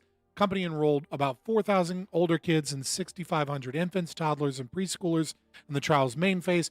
3 out of 4 received the jab, while the rest received a placebo, shots of saline solution. Again, they didn't take fucking blood work and like labs before they got the shot. And they also didn't make them sign an agreement not to get a vaccine if they were in the placebo group. So, like, it's a completely botched trial from the start. It was always fraudulent. Whether or not they hid this kid's death, it was always fraud. It was never a clinical trial. And excess mortality rates from people in the trials seem to be a little higher. Seems like they didn't prevent any fucking deaths. And in fact, the rate of deaths of those that were vaccinated were slightly higher. Now, this is because the fucking vaccine was always a terrible idea for kids, and it was always a terrible idea for young men. And if we had done real, genuine science, we would have discovered that early and been like, yeah, the elderly should get vaccinated, not teenagers. And excess mortality for COVID vaccines probably would have gone down. Because I don't think the vaccine is like this horrible monster that kills everybody. But it does kill some people, without a doubt. Like, every vaccine kills some cohort of people.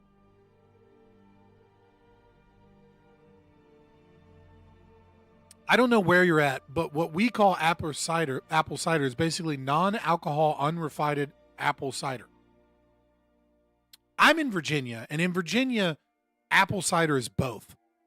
Like, you get apple cider at the grocery store in jugs, and it's just like unrefined apple juice. And then you also get like apple cider that's like a quote unquote hard cider. And it's an alcoholic beverage. It's both.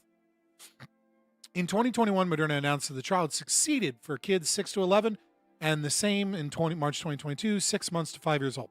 Still, the vaccine offered short-term protection of only about 40% among young kids, making it much less effective in the short run than it had been in older people. It is unclear if the failure occurred because younger children's immune systems function differently because Omicron escaped vaccine immunity, or both. In any case, public health authorities, Moderna and Pfizer, quickly press mRNA vaccines on children with the media's eager assistance. How much more of this is there? Okay. Full trial, safety results in European results. Overall, 99 out of 8,000 children under 12 received the vaccine in the trial's main phase had serious side effects. Only about 10 who received saline died. In almost every case, Moderna waved aside the side effects, reported they were unrelated to the shot. For example, 6 children, 2 to 5, severe respiratory symptoms following the jab. None who received a placebo did. The company claimed none of those events were related to its jab. Yeah, no, it's fucking. We did a trial, but when the trial finds something, it's meaningless.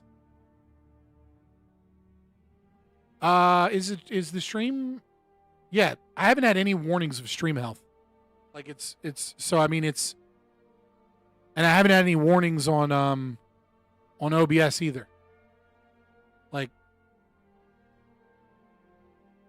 so I don't know what to tell you. If something's going on with the stream, just refresh it.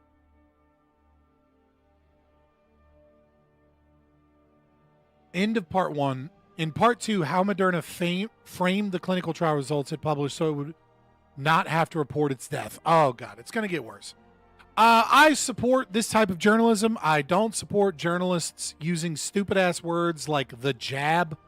I think it fucking destroys the ethos and makes it look like this is just some subsack from a spook. You know, like, that being said, yeah, everybody involved.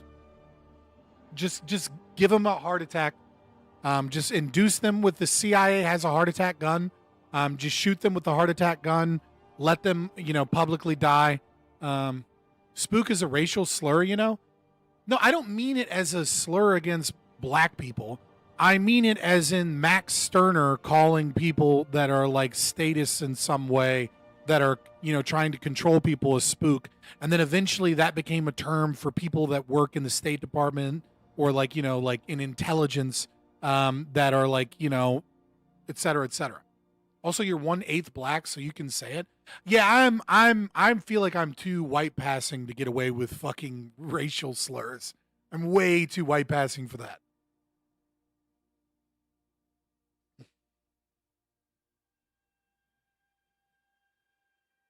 What time is it?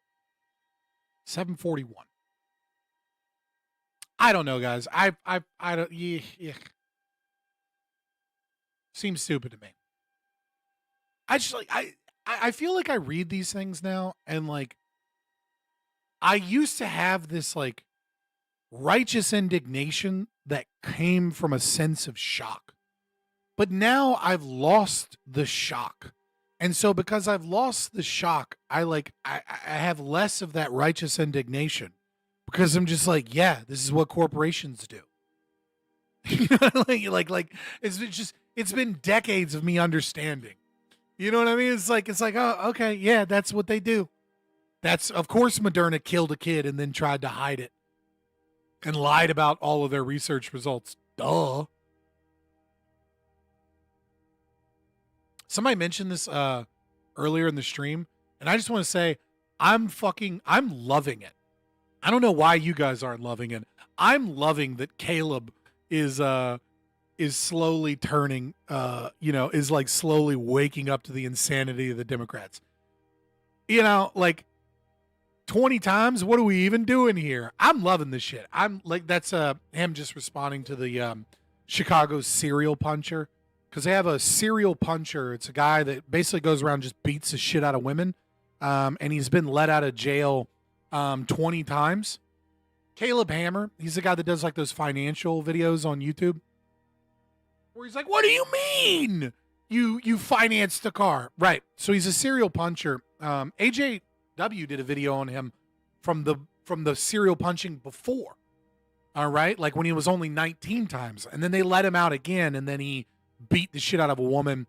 He beat the shit out of an elderly guy. Like he's like broken several, like, and so like the people are like, oh, he bumps into women or whatever. It's like, no, several of the women that he's beaten have had to have like facial reconstructive surgery, had their jaw reset and shit. And they're just like, oh, but it's a black guy beating the shit out of women.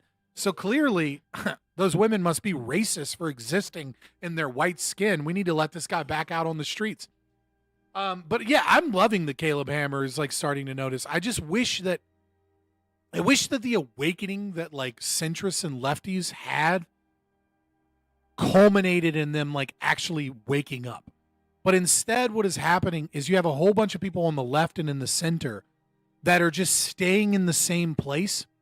And so because of that, they're being adopted by the Republican Party with open arms and rejected by the Democrats because they stood in the same place, because the country is just moving more and more left wing. Like the modern Republican Party is just 1990s, 2000s Democrats. What if it was a white man punching black women?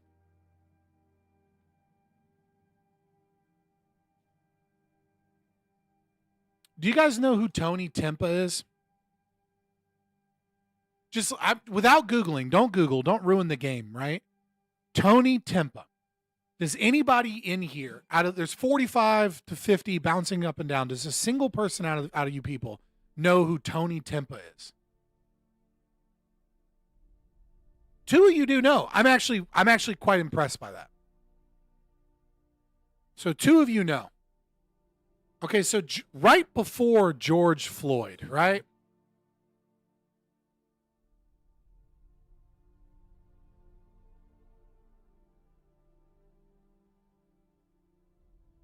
Right, a few years before George Floyd, in 2016, Tony Timpa was a white guy who was having a mental health crisis. And so he took it upon himself to call the police to try and get himself to a mental institution. Okay? The police showed up. They immediately began screaming at him and like yelling at him to get on the ground, pointing guns at him. He was freaking out. So he did go down, but like he didn't do the exact orders that they gave him. So then what they did is they crushed his back onto the ground for 14 minutes straight. And they made fun of him the entire time as he slowly died and suffocated. Now, this wasn't like a knee on the neck from the side. This wasn't a position of recovery. Like it wasn't attempted suicide by a cop. He never fought back. they just didn't like that he didn't answer, that he was freaking out and having a mental health crisis and wanted to go to like get committed because he was like, I need help. And he was like crying and he was like, this hurts. Like, and they just kept telling him to shut up and they kept laughing at him. And they all took turns making fun of the way that he looked and the way that he acted for 14 minutes straight, until they realized that like he wasn't non-responsive. And then they giggled as they put him in the EMT. They go, "Oh man, I hope I didn't I hope I didn't kill the poor guy." Do you want your mommy? That was one of the things they said to him. Said a bunch of different things, like just making fun of him for going through a mental health crisis as they murdered him. But the problem is, and afterwards, 2 of the police officers, they got fired, and they got misdemeanor charges with no time served whatsoever.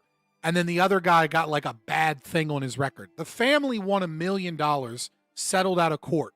They settled out of court for $1 million from the state. So the taxpayers paid $1 million to his family. And then all of the cops, one of the cops, I believe still, I don't know to this day, I'd have to look it up, right? But he went on to work in other police departments after murdering this guy.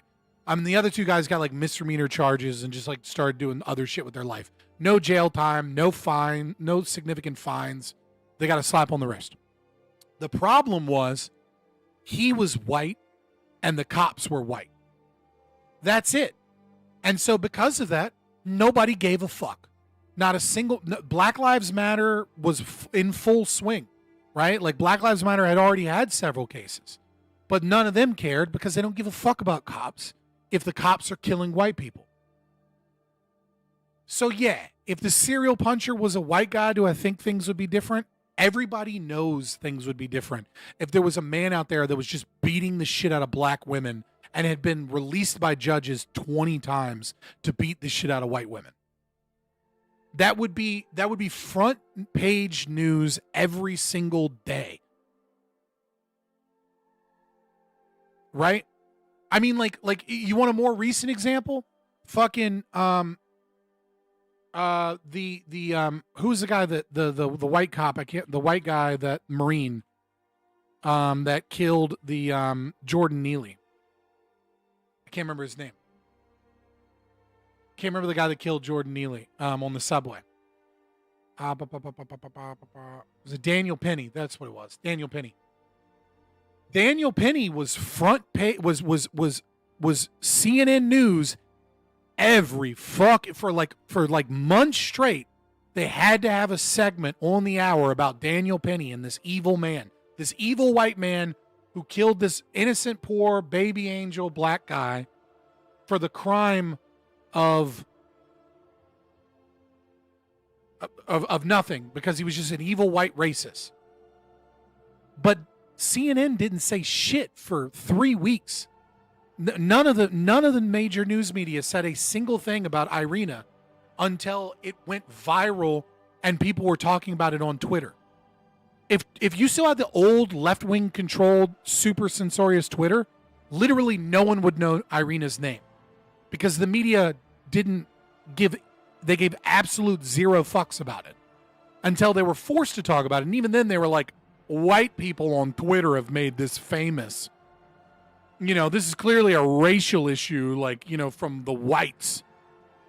Right, of course, if this was a white dude that was just a serial puncher that just beat the shit out of black women and got released 20 times, duh.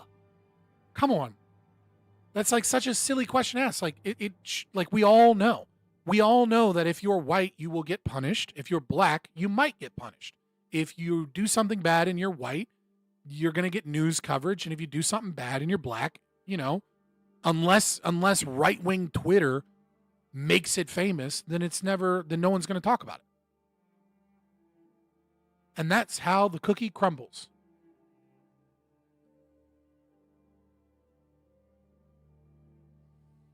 Because a Ukrainian girl only matters in foreign policy, not domestic news.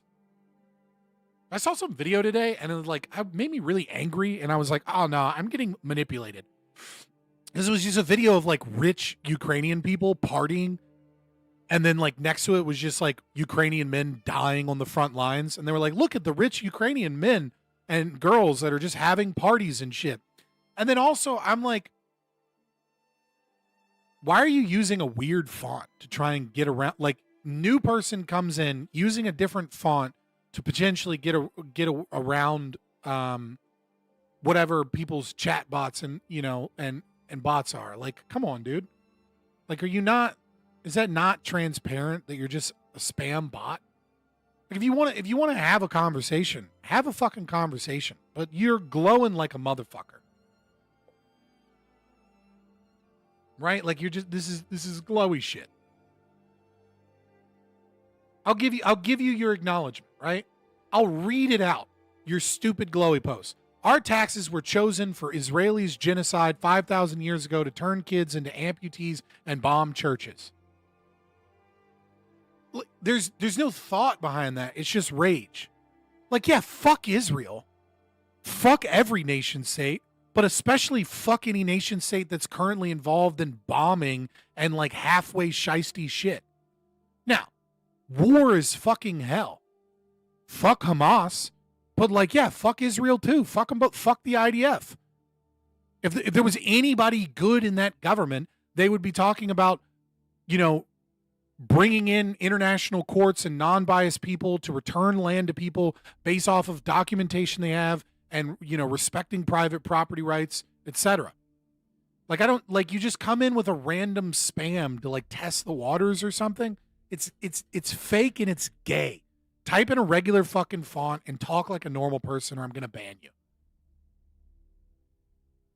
Like, don't be a dumbass.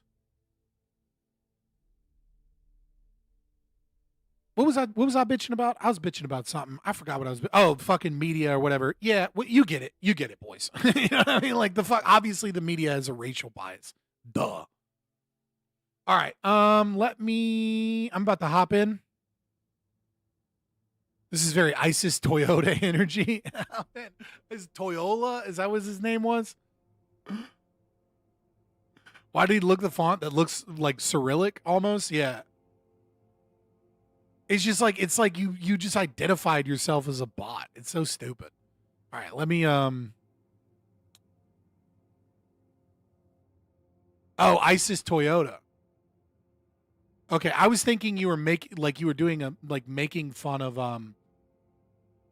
I was thinking you were making fun of Toyota or Toyola.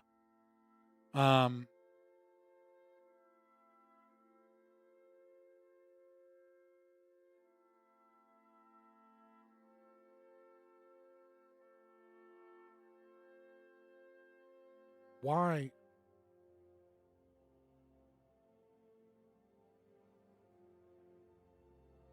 Even the fucking dark mode doesn't want to fucking load.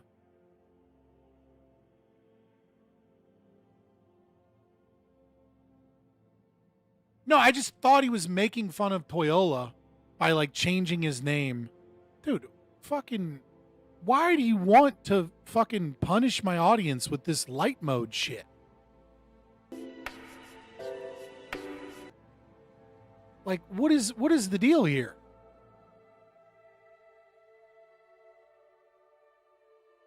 You're trying to override dark mode. What is going on?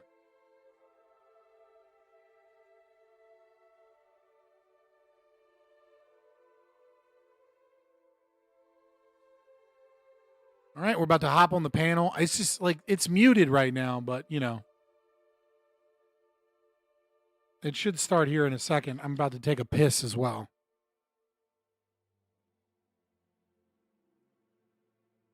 It's like, I feel like there's probably going to be like some level of like tribute for Icowrich. We obviously are going to talk about it.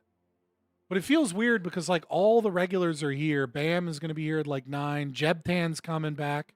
Tiberius D is going to be here. But then Enemy Charlie's going to be here.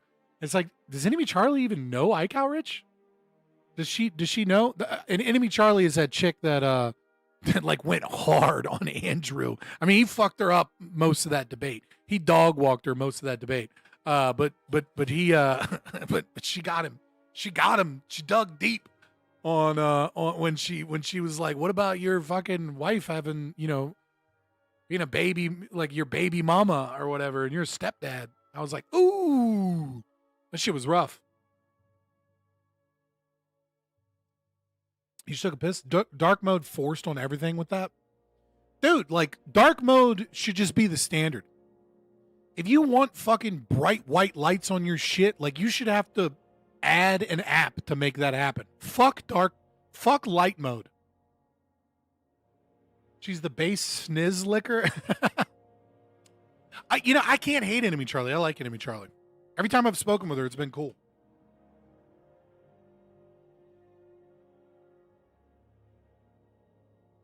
Yeah. I mean, that's part of it.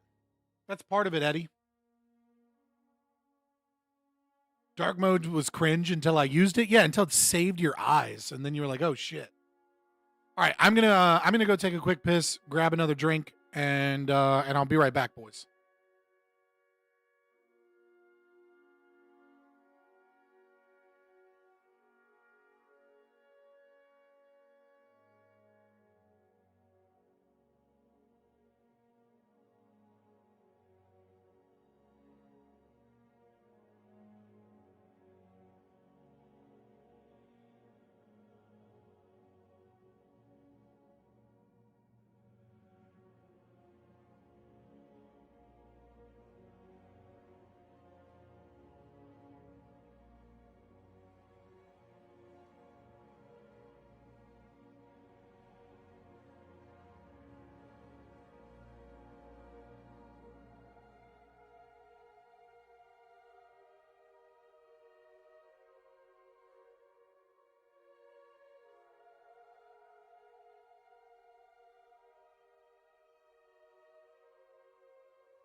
All right, I'm back. And I got some peppermint bark. I'm such a fatty. I fucking love this time of year. I love the holidays, even though they're kind of depressing. Look, I went to piss. I washed my hands.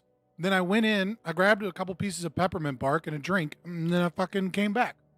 Like, I'm sorry you don't wash your fucking hands. Also, I'm 35, man. Like, you get to a certain age, man, the prostate's a little fucking different. It takes a second or two before you like, there comes the piss. All right? Like, I'm not sitting there struggling or anything, but I'm not a teenager, you know?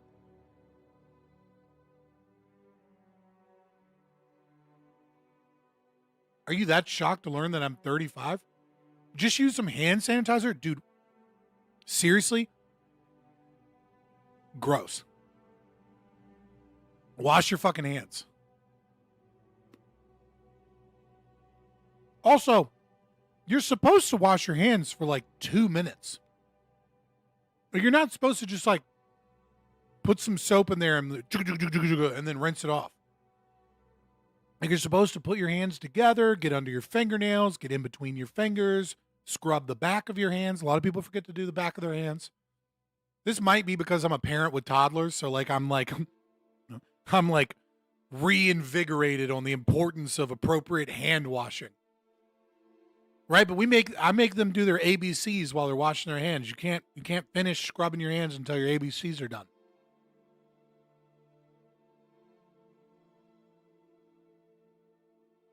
It's the same effect to use hand sanitizer unless you pissed on your hands. No, it's not. It removes grime. Like, there's buildup of shit on your hands that you need to scrub off. And you need to, like, get underneath your fingernails.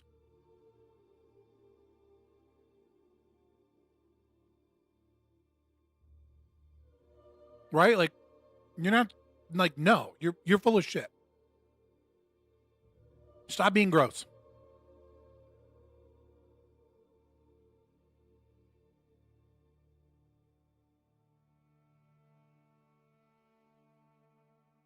You gotta scrub Rick Grimes off your fingernails?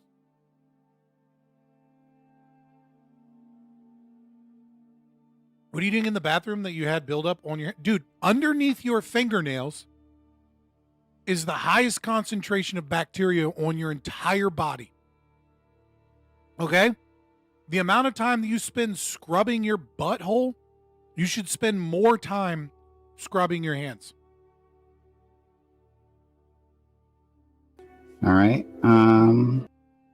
Nope, still got that dumbass music playing.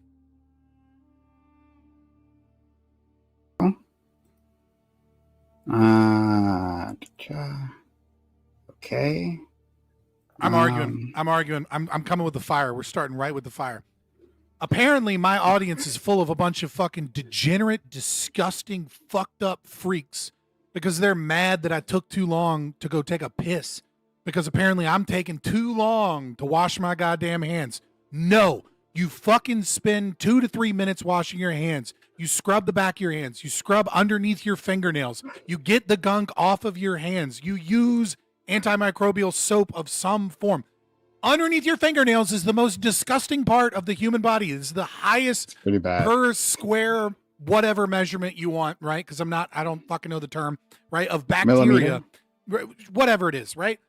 Per square, it's whatever unit of measurement you want. It actually doesn't matter because it's true no matter whatever per square measurement you use. Okay, whatever amount of time you spend scrubbing your asshole, you should spend more time scrubbing underneath your fingernails because there's way more sounds bacteria like your cat here. doesn't scrub their asshole. That's probably the problem. I don't know my chat's specific, hygiene, but I do know that fucking apparently I'm an outlier and a weirdo. You should wash your hands. You have the correct prescription. And Lacto, I don't know if you're talking to us or not. Can you hear me okay? Am I coming through okay? Now we can. Yeah, you're good. Okay. You were just muted. Yeah. Okay. Unironically, one of the best reasons I think to oppose Pete Hegseth is the fact that he doesn't wash his hands. He doesn't. Yeah, it. it's true. I mean, everything else isn't, the bombings, whatever. But like the hand thing, that's I got a real problem with that. That's fucked up. I believe this is what they call a red flag. Admiral Gibbs, we can hear hear you. I mean, am I on stream? Yeah. My God. Okay, good. About time. I mean, listen, I'll tell you the one thing Prime does that pisses me off the most is if you come in and you put like an avatar screen up, he won't move you in. And then when you do come back, he just expects you to sit there patiently and wait like we don't all have streams. No, motherfucker, bring us in with the avatar. We're here. We're probably doing something we don't want on the stream. God damn. I don't give a shit if one Jesus Christ time himself. I'm going to tell him the same goddamn thing. This is a Bayback bullshit.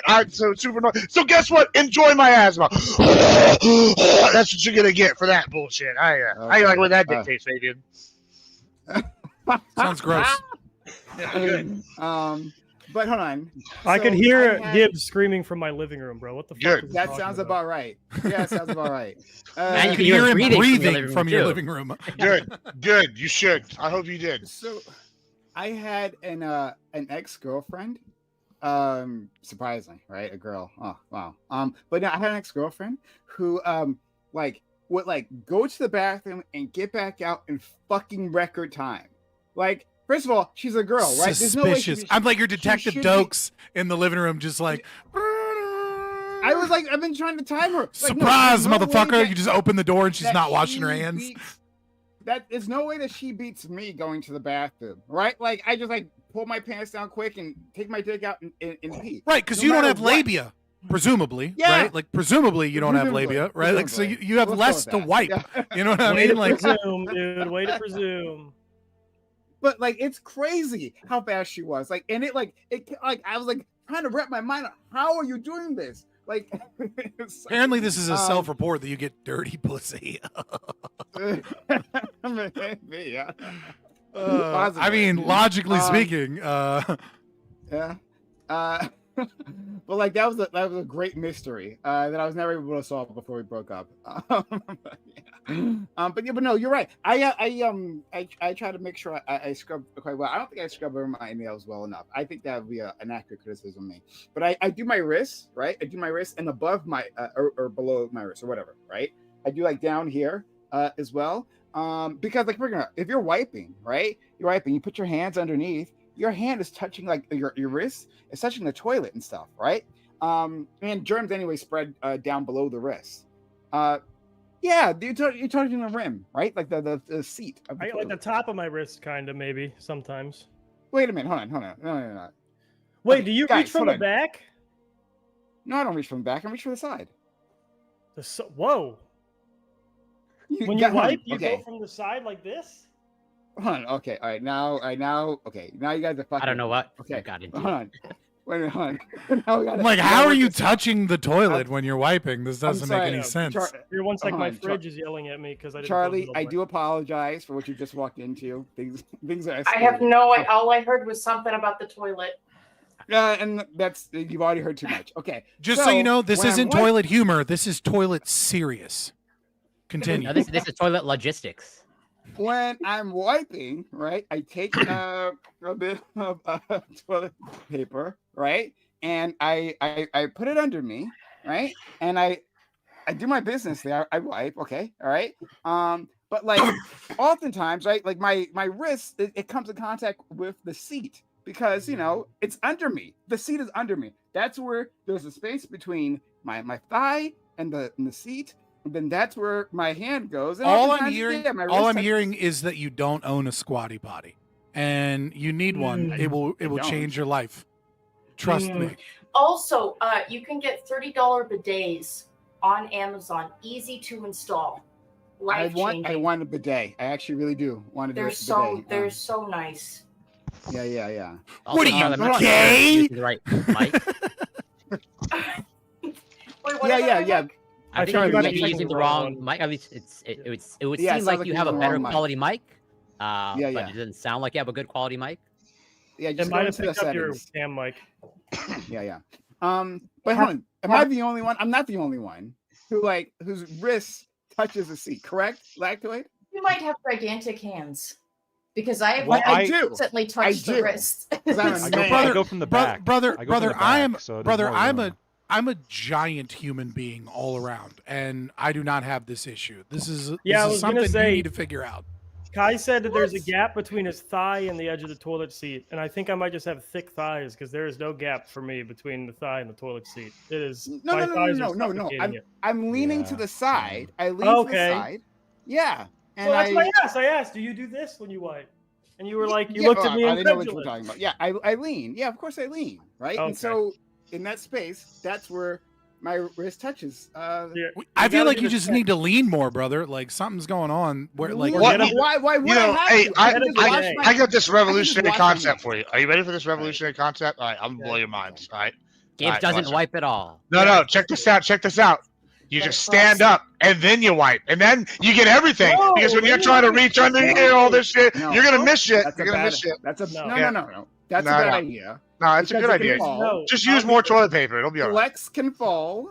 I'll tell you the I'll tell you the tech. You get the Then $30 you get a mop and you mop it afterwards. I mean, and if Okay, you're in this public, is who gives a wild. shit? This is too much. This is too much. Like that's what you have a Swiffer for, bro. Like, come on. Just get the Get bidet. some Lysol. Get the toilet paper in your didn't even hand. use and a cup real the mop. nuts to protect them from the bidet, Yeah. and then you're good. Yeah, and then but then you're gonna just leave shit in your ass probably because y'all are not getting all of that. bidet's Yeah, how you keep the No, shit dude, out of bidet is literally cleaning it way better than Yeah. when Nah, just take a you shower. wipe It is. after a Just take a- bidet. just take a all shower you're after doing shit. is You'll be getting rid fine. of moisture. That's like like you're not gonna find any poop. Shower after shit. It'll be fine. No, dude, just That's do a also, bidet. I mean, similar-ish Yeah. concept, especially if you have a detachable shower head. Then Yeah. you could get right into your There bucket. you go. Exactly. Or just use a pressure washer. Either one's fine. Don't do that, boys. Yeah. That's Yeah. that's Gibbs is that, Gibbs you'll is die. one of those everything short of conservative. You know, he's It'll be like, fine. as long as it's not a man, I can have anything jet powering my asshole, and it's That's totally that's definitely my take. I mean, considering So conservatives are the ones that had his foot underneath the Jebtan, we need to stall. start a business idea right now. It's called the Manet. All right, it's the bidet for men. It only comes in like coal black and steel gray. Like we The get ammo Badood. patterns of the Badood. There you go, the Badood. All right, we'll fuck it. Okay, and it's like it's certified for, you know, like we'll call it, like we'll have an edition that's tactical edition, right? Yep. And then hopefully we can And get my dudes to Badood- wash my their ass fucking is- asses. yeah, my ass is clean because my Badood squirted all over it. You got it. Hell yeah. Okay. All right. Well, this is the first time Charlie's been on my channel, and now she kind of understands. Maybe it should be the last. It'll probably last. I get it. No, fuck I'm that. She's having been a on good fucking time. CuteBot panels, and that's just nothing but Gen Z autistically scream. It's just like, "Ah!" And they're like, "That's a good argument." The whole chat is like, Yeah. "That's, you made a good point there." I mean, she's really hot, so I mean, he did so, make yeah. it. I feel like all that's a that good works. full argument style. You know, if they don't get a word in edgewise, you win the debate. Okay. Okay. Gibbs, please. We can hear you breathing every time. I want you to. Like I'm actually beginning to get concerned for your health at this point. Like it's like, Yeah, like brother. I don't think we Good. need to be concerned. Did you see his little jade roller? Yeah, we're ready. I'm over That's here. high tech skincare. Is that what he was doing? I didn't know what he was. Yeah, we gotta rub out the eye bags. You know what I'm talking about? Come on. God. How does Yeah. that work? My mom gave me one, but I It don't know how doesn't. to use it. I feel like it's just nice because it's cold in the summer. Yeah, it works better when it's cold. I didn't freeze this one, but I had the bags, and if you rub the little small side hard, it knocks them out. They go away. Oh, It's pretty wonderful. very nice. Okay. Right. So thanks all for being here. Unfortunately, we're here for some terrible reasons. Somebody is typing very loudly. Apologies, that is me. I was making a Discord announcement to. Okay, to well you let are people a know very it started. aggressive typer. Like I can, sorry. It's not just the click clack of the keyboard. I can hear you pushing the key all the way down to the bottom, and then there's still more typing. pressure. Like you need to relax. I'm stressed. Hold on, let me mute while I type. Okay. Oh, all right. We're getting it together here. All right. It's slowly but surely. It's all right. Any which way. Hello anyone out there who might be with us. Thank you for being here. Much appreciated. Unfortunately, this collection of individuals are here for a really bad reason. Our good friend, my good friend, Icowrich, has passed away. You've seen him here on this channel many times. He's the old dude with the beard, the epic beard. But my good friend is gone. As far as I know, the reason why is that he had a heart attack, and though he made it to a medical facility, they weren't able to fully revive him. So he passed away. He passed away sometime, I believe, early last week. I'm a little unsure on the timeline, but my friend is gone. So yeah, I'm gonna miss him a lot. And I thought, and I know that my friend Rich had a big impact on this community. A lot of people loved them. A lot of people, had great experiences, great memories. So I thought we'd do two things here. One, we'd have a little bit of memoriam for our friend, where we'd all, talk about our time together with him, our memories, what we liked about him, anything, just like get it off our chest. And then two, I thought we would do a religious debate. Icowrich was always pushing me to do more religious debates. Him and I would argue about religion all the time, like personally, but he wanted me to do more on panel. I wish I obliged him more. But so in any case, for for him, I thought I'd set something up, and do what he loved doing, debating, because he was a debate coach, and actually a really good one. Won a bunch of championships. His students did. So he was successful in that part of his life, and he took his work home with him and came on stream and debated with us all the time. Well, despite the craziness that happens on this freaking channel. But he enjoyed his time. He made sure I knew he enjoyed his time here. I'm deeply appreciative of that. RIP, my friend Icowrich. I'm going to go to each and every one of you, and you can just say what you want to say, right? I don't know why that happened. Okay, I didn't. Okay, what's happening here? Okay. Oh no, it's a freaking. There's a new. Oh my god, there's a new feature here. 1 second. Oh, to There's like a new flash the feature. banner. Yeah, no, it's like a timer on the banner. It's a new feature. Okay, thank you. It's new. Anyway, I'm gonna go to each of you, and you all can just say what's on your mind, and we'll go from there. All right, we'll keep it loose. Starting with my other good friend, Lactoid. Yeah, I mean, I've known Ico. I think most of us here have been on a ton of panels with him. I've been on dozens, I'm sure, if not more. And yeah, we disagreed a lot. He always did so respectfully and tactfully, and we always, got to the point and addressed it. And we also had a lot of, he would DM me every week or so, every couple weeks, with either questions like regarding legal questions, because he did a lot of debate coaching regarding legal stuff.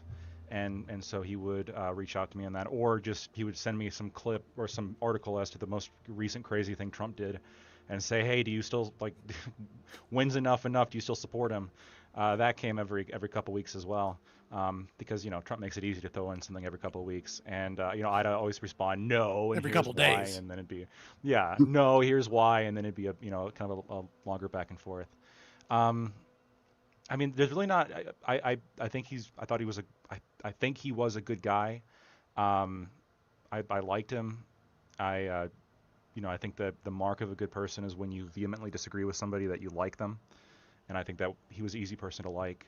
And it's very often, I think, pretty easy just on these online personas that we talk about, just to really not see each other as people. But every once in a while, the universe sort of reminds you, oh yeah, this is a human being, and it sucks. Yeah, thank you so much. Our friend Scott, please. Yeah, I'm a bit of a heartless piece of shit, so I don't know that I can top the anything you said there, Lactoid. I don't want to be performative in any way. I knew Ical. I liked Ical. I thought it was a good combatant. There's not too many people that I would say that I vehemently disagree with their entire worldview and philosophy, and consider them to be an enemy of liberty and an enemy of freedom and an enemy of all that is good in the world, and still think, yeah, he's a good person, with a good heart. I think he had a fucked up worldview and philosophy, but his heart was in the right place. I mean, he worked with, he didn't just work with kids in some means by which because he had to, or because it was a job that he became jaded in, right? That was a job that he was passionate about until the day he died, that he valued, because he valued bringing on the next generation of kids and, engaging in critical thought. He always had a certain level of expertise or world experience that brought additional context to conversations that were beyond the bullet points, beyond the the tribalistic thinking of these are the three things my side says about this.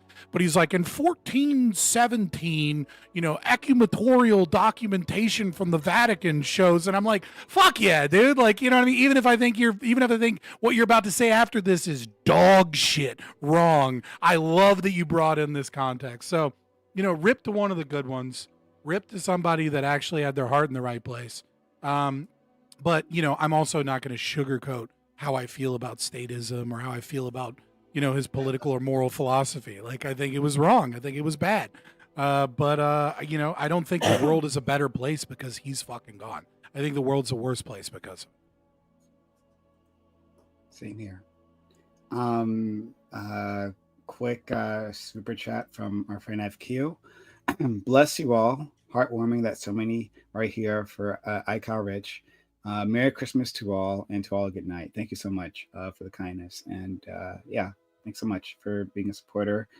I know FQ was also quite sad about Rich's passing.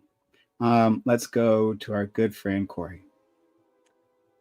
Yeah, this is tough.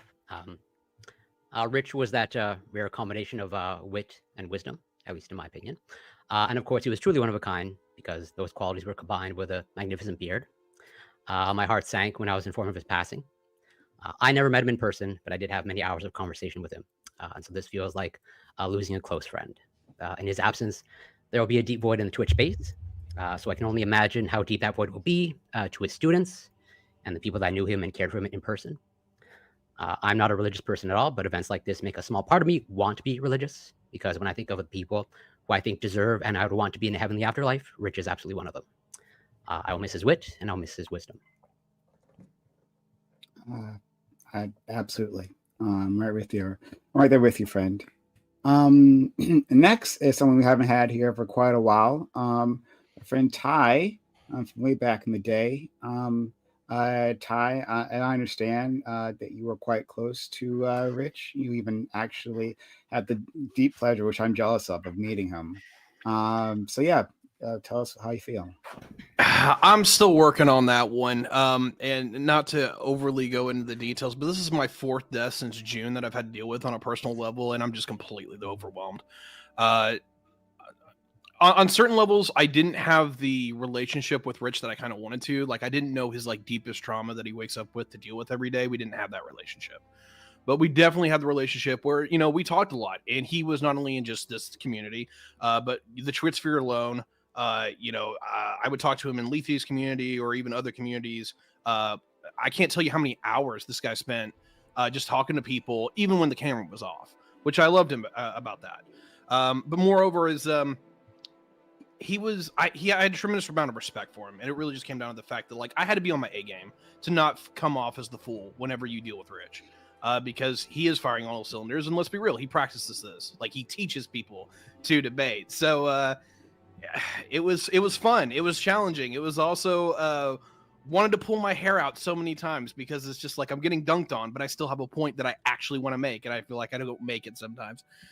No, I will miss him terribly. I'm sad that I missed this year's meetup because my finances weren't good.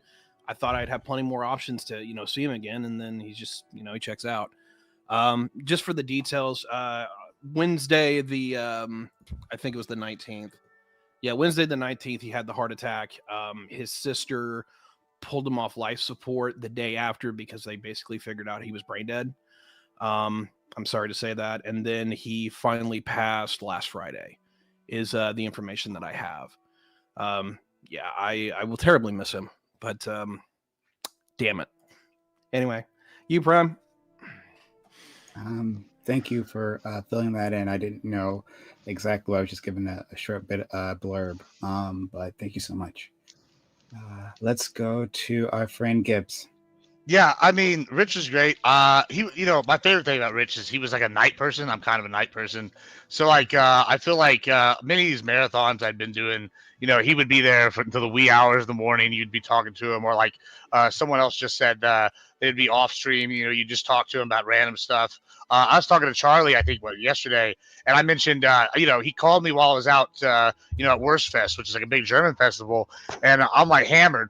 And, surprise. And so he calls me and he's asking me questions about wrestling and MMA stuff for a class. And so he literally has me up and I'm drunkish off my ass mind. You're sitting here having to have like a deep combo with him and his students about like what the rules are going to be in these certain weird situations, like in this for debate. And that's just like his willingness to engage in anything to get the job done is probably what made him a state championship caliber coach. And whether it's dealing with my drunk ass or dealing with all our multiple different personalities and BPD all here online, he was very good at all that. And I'm gonna miss him, and I'm gonna miss like talking to him. Someone mentioned that there's going to be a hole in Twitch. Yeah, I definitely feel like he kind of trends into these boundaries because, you'd be talking debate 1 minute and then later you'd be talking, Marvel or Star Wars or some other kind of interesting thing and doing the deep lore dive. And it's just going to be a good loss without him. And I'm going to miss him. And I think that's all I got here. So RIP, my friend. Thank you so much. Let's go to Jebtan. We've had here a few times in the past. I'm glad that they could join us here today. Yeah, kind of like Tiberius. This weekend has had more than just this loss for me, so I'm having to make a conscious decision to celebrate rather than mourn, But one of the things I think to celebrate about Icow that's going to be sorely missed is in a space full of people who debate for the sake of getting better at debate. You would think the debate coach would be on board with that, but he was one of the few people who was very clear that his goal in teaching debate and in participating in it was to actually take part in conversations that helped you dig down to fundamental truths. He wasn't the kind of debate coach or debate advisor when you asked him about conversations that would tell you how to get a rhetorical W in very many cases. He was the type who was like, well, they're wrong on this, so maybe push them on that, maybe bring up this data point or whatever. For him, it was always about trying to actually get to right answers. And I think that's what made it so easy as people who disagree with him in any number of, arenas to, talk with him and be close with him. I'm not going to act like we had, this super tight buddy friendship, but it was very similar to what Lactoid described, where there are definitely a couple of topics I really only talked to Rich about. Just pet things that you could only talk to him about because he just truly gave a fuck about anything you could catch him talking about. Like there was not a panel that he took for fun. It was always about like trying to find good answers and help other people along the way. I didn't know the extent of his coaching stuff until I looked more into it after seeing his in memoriam, but it makes total sense that he was the kind of guy to give back like that and to try to carry that attitude forward. That's really special. And yeah, I mean, if I seem a little blank and bland right now, that's kind of how I get when I'm still processing stuff, but it hit me harder than I think knowing, anybody I knew in the Twitch space passing would. I didn't think I'd give a fuck if any of you losers died. No offense. I love you all, but I'm kidding. I'll be sad when all of you die, but probably not as sad as this one. It's tough because as far as the overall mission that I think was unique, I just don't know many people who are going to carry that torch. I don't know many people who are going to be able to put the goal of winning the debate down as well as he could in an effort to like actually find truth. And people like that are the people that I think, I've been able to build actual friendships with, like Charlie and I don't agree on fucking shit, but she's a very similar person to that. And I think that's why randomly this was one that hit us both pretty hard, was because seeing someone with that same vision for conversation and debate is rare. So thanks so much. Enemy Charlie, who we haven't had on this program before, but we're very, very happy to have him here today. Please. I mean, like Jeb, I didn't think that this would hit me this hard. I've only known Rich for a little bit under a year, but he's someone that I really, really, really have looked up to and admired. Because I mean, he's a teacher through and through. If I had a question about anything, he had an answer. And he was always willing to indulge even my stupidest questions. I mean, like, one time he went through like a 4-hour debate that I did because I was stressed about not doing well. And he sat there patiently and talked me through it and told me what I could, do better. And he didn't do that for any reason other than the fact that he is, is just willing to help people who need help, and he's kind. And I just feel like this is such a, it's just a horrible loss, because he's a rare person in the sense that he is someone who, practices what he preaches and approaches the world with like love and kindness and grace in his heart. And I'm gonna miss him terribly. And I'm gonna miss him a lot. Thanks so much. Our friend Bam, I'm glad to have you here. We're just expressing how we feel, our our emotions, or shock, or whatever's on your chest. Absolutely. I don't think I had the most in-depth relationship with Icowrich. I won't pretend to in this moment, but I will say that every interaction I ever had with him, he seemed like a man of integrity. He seemed a little bit kinder than the rest of us. Kind of strange in this season. Like, if you had to imagine what a nerdy version of Santa Claus looked like, he would be pretty spot on. He didn't seem easy to anger. And no, I don't think anyone would guess from having a conversation with him that he was one of the few regular watchers of ABE each week, which is just a group of young Black people calling each other the N-word over and over again. And Iko tuned in, and he wanted to be a part of the conversations, and he wanted to know what was going on. He always asked great questions, and he always seemed that when he spoke to people, he seemed like he was actually looking for a space of understanding. He made disagreements where they what that seemed principled, and there's a lot of people I have a lot of negative things to say about. I can't find a single one about the man. Like, honestly, he's one of the best of us. To expand on some of the things that have been said. First of all, I did have the pleasure of knowing him for years. He found this channel, I guess, like maybe near the tail end of the pandemic era, I guess.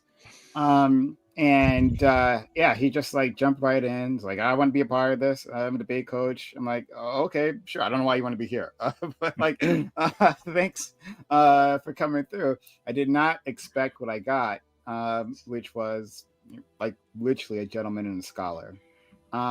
He like, and this is something I let him know that like annoyed the hell out of me, is that even when I was like sure he was wrong, I'm firing on all cylinders, right? Like, and going at it with him, right? Like, and like you're absolutely wrong. And he was a goddamn liberal, like, ugh, screw that. And I'm a leftist, right? So we had friction there. Even though when I was sure he was wrong, he still like schooled me. Like every time I walked away, like knowing more, and I came in, and it's really annoying. Your enemy, right? Constantly is able to do that. Constantly is able to like educate you and calmly let you know, okay, well, here's like a chunk of obscure history that you aren't aware of, right? That really puts all this into like a greater context. You should really consider that prime. Like, oh yeah, well, thank you, but no, screw you, and you're wrong. And those were a lot of our interactions. Prime and I are the only ones brave enough to say that.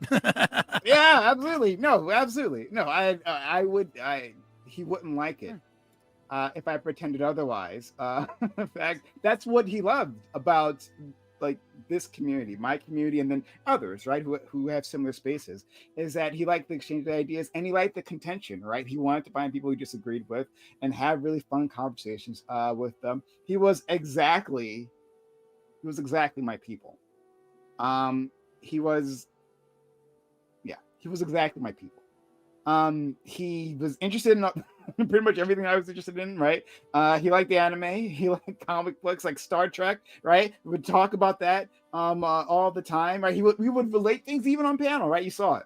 If you are a regular viewer here, you saw how we would like make references to Star Trek and then have to explain it to the rest of the panel because they had no clue what the hell we were talking about. But like there was just like a fun part of him. And one last thing, yes, he was a night person. I remember like I did a few video game streams on YouTube for like the real OGs, right? If you guys remember those. But like I remember the big thing I did was like a playthrough of Elden Ring, and like I invited people on. I did invite people on, right? But this man, like watching me game, he would like freaking a FromSoft game, right? Me fighting for my digital life there, asking me like the deepest and most complex questions when I did not have the brain capacity to do that. I just like, oh my god, I'm trying to answer you. I swear, right? I will tell you on my perspective on like my id, right? In a moment, and my super ego. I'll give you all my deepest thoughts. But like, oh my, you see what's happening right now. Any which way, it didn't matter. He wanted to talk. He wanted to have fun. And I left my friend for it. Yeah. I have one other person here. I've overstepped this panel. I want as much people here as possible for Memorial. Dude, you gotta get rid of this fucking banner, dude. It's like half the fucking screen with all these people on. Well, we'll work on it. But Ali, thank you for joining us. We were just like, expressing our feelings, our initial feelings. Tell us what you have to say. But Ical was one of my favorite people when I'd see him on a panel because I knew he was always going to come in, at least be the best faith. But then behind the scenes, he would always message me the most random discussions. Sometimes it'd be about religion, sometimes it'd be about like the views of the people, Dearborn, like the ethnic views or the religious views of the people of the like state or what's going on. I don't know. This was a shock. I mean, I didn't necessarily. Obviously, he was older, but you just don't expect, to get the message that hey, someone passed away, and that has me a little shook. I'm not gonna lie, hit me in the core. Like I'm gonna miss getting random messages from him, having the discussions with him. Yeah, I take he did that to pretty much everyone. Bro, the crazy thing I didn't even realize until we were talking about him, and I was just sort of looking at our DM history, and I scrolled all the way to the top to see like when we first started talking, was Icow and I weren't even friends on Discord. So this dude was finding a Discord I was in or typing my fucking name and messaging me shit about like electric cars. Like the dude, like he just like you had a conversation with him and he remembered every word. Like he knew exactly who he needed to get his get backs on in the DMs, and he would find you. Like that was funny to me where I was like, oh, I wasn't even friends with him on Discord, but then I was like, wait, that means every time that I got these fucking random messages from Icow, this dude sought me out. It wasn't just, oh, Jeb's online, I better fucking remind him how great electric cars are. It was, I'm going to find Jeb wherever he fucking is, and I'm going to tell Let him know my thoughts. how great these new battery plants in Texas are. Yeah. So tell us like what are the favorite moments of like debate, like like there are arguments that you enjoyed having, or maybe even ones that you wish to have but won't get the opportunity to do so. I mean, I think debate wise, I think I only moderated debates that Rich was on, but I think when I did moderate the couple of debates that he was on, I'm gonna miss just how calm and nice he was. People would be screaming and he would always just, the calmest voice in the world would cut in, and that would be him. And he knew something about everything. Those kind of encyclopedia people, those are not common. Oh, he literally had encyclopedias. I think like I mean, he was a debate coach too. He was a debate coach too, so it's just like he sent me He didn't pictures have of the, him. he didn't have the digital CD-ROM of the. No, he Encyclopedia invested in like Britannica? the old Yeah, school the real books. hard copies. He was proud of it. He invested in it. Yeah, we had a whole like little convo about that on here one day. We were like comparing our encyclopedia collections. I feel like that was a whole thing. There you go. Sorry. I didn't get to Well, call you can him make a smaller and I border. can no longer call him a cuckalick It's to not his the face same. anymore, and that sucks. You know, This is like CNN. Like, you know, I don't get to shit on his religious worldview anymore. No. You know, and that blows. Listen, if we're talking about the getbacks we were waiting for, I was all on him about fucking Blue Crude is coming. These electric cars ain't shit. And it is finally fucking coming, okay? And F1 next year is all going to be Blue Crude fuel, sustainable e-fuels you can put in any old fucking Toyota. And I'm never going to be able to dunk on him with that. But I made a post about it. And that was one of the things I said was like, I don't know who the fuck I'm going to talk to about this shit anymore. So you might still get some links. Like Icowrich's Discord, whoever has the login to it is going to be getting a link when the Blue Crude hits the market. Okay, when you start seeing that shit in tanks down the street, just know Icowrich's Discord account got a link from me about it. It was religious discussions for me. He was the first person that like explained to me why Christians aren't actually Jewish if they're actually meant to follow in the path of Jesus and so on and so forth. So it's like to Charlie's point, the depth of knowledge that he has on just like any given topic. It's nice that he just kind of taps in and just has those conversations with That motherfucker would bring up so many details about the Reagan administration that would you'd be like, and under the Reagan administration, I'm like, none of us are old enough to remember that, Ical, right? It's not fucking relevant. He's like, no, it's relevant. Let me explain how this is just like when I was protesting in 19. It's like, all right, dude, fucking, all right, let me hear it. Fabian's he was all that Spider-Man meme of, I already thought Reagan was a bitch. You don't have to tell. You don't have to say Right, it's like I already hate him. All right, for completely different reasons than you. All right, but like, all right, let's hear about some fucking bill nobody remembers from the Reagan administration. All right, okay, it's kind of fucking relevant. All right, whatever. He was a very good. I'm agnostic, but I was raised Christian, and it was not pleasant. But he was a very good ambassador for Christianity. Like, I've since knowing That's probably because he was just a lefty. Times. But he's nice. You probably just liked what he said because it was agreeing with. He's not even like a lefty. He was but like he didn't agree with me liberal-ish. on like he told me himself that personally he's against abortion, you know, and that's something that's very I have a lot of opinions on. But the fact of the matter is that he, again, I just feel like lived. He's honest. He's honest, and he's also approaches everything with the desire to understand, a desire to communicate, and also with love and a lack of judgment. So, I mean, as far as my experience with Christians, he's probably the best of them. I think it's because 90% of white people are bad at being Christians.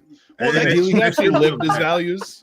I am the What percentage of black people are bad at being Christians, you think? Black Is it people are higher? excellent at being Christians. No, Yeah, I know. I mean, we're They're a little too good at being Christians. I don't know. FBI statistics don't the seem to worship music agree. is really good. Great worship Black people music. got Christianity down. Bam is kind of right about this though. Like I definitely, so I don't practice a lot of my Christianity, but I grew up extremely religious, like have quite a religious background, right? And like I'd be able to sit here and have like deep theological debates with him, right?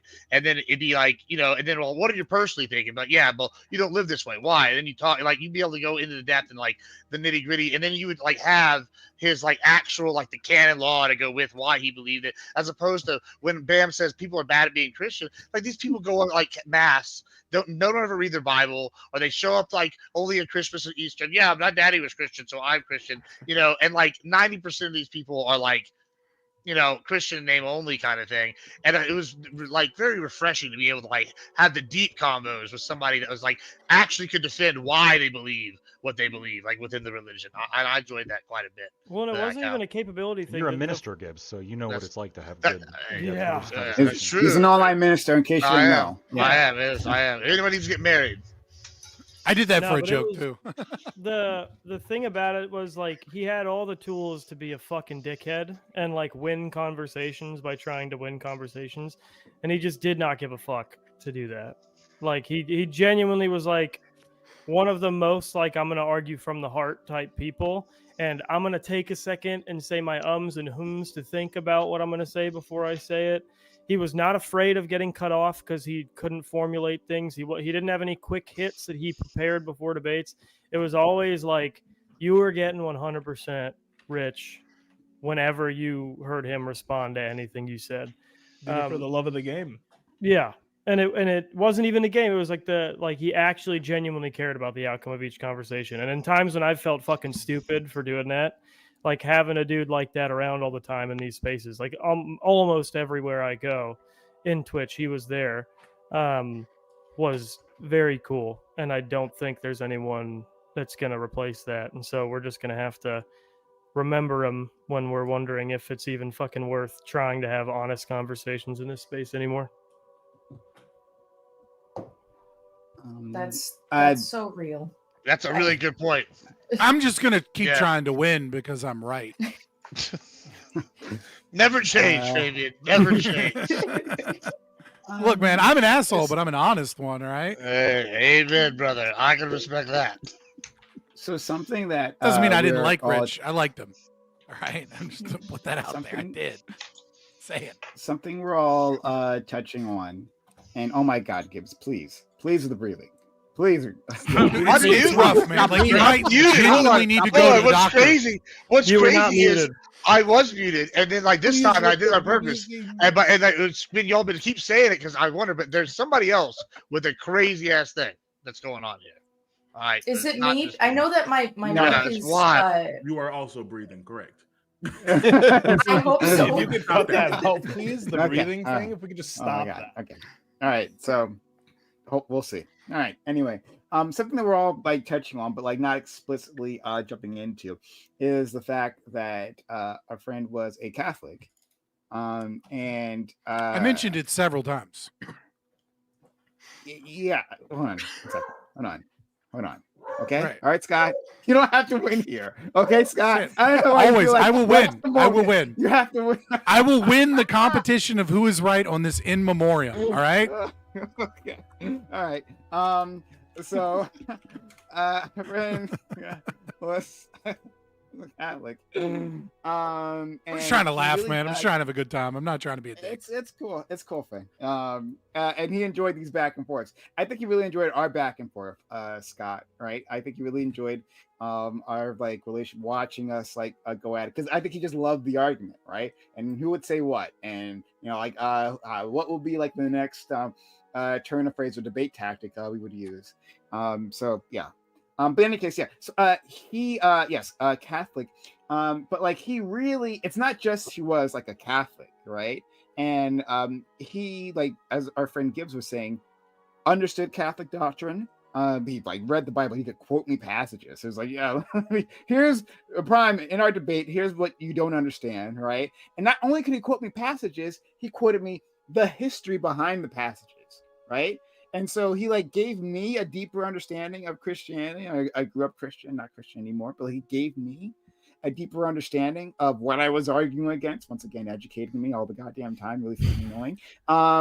And expanded like my knowledge, and like he did shift my perspective on the whole thing.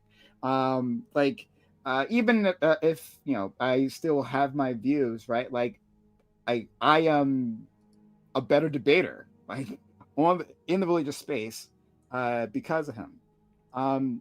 He also was a big fan of like, you know, Pope Watch, right? He like studied the popes and like what they got up to, and he like had he cared a lot about their pronouncements and how it affect Catholic law, and then like how like their effect on the world at large.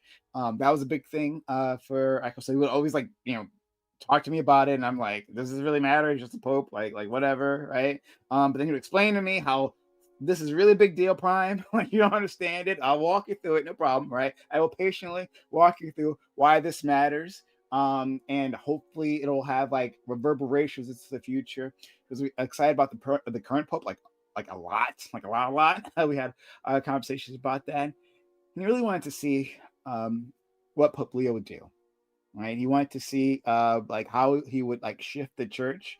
Like we had, he was a big fan of like Vatican II way back in the past, and like he felt like a monumental shift was happening.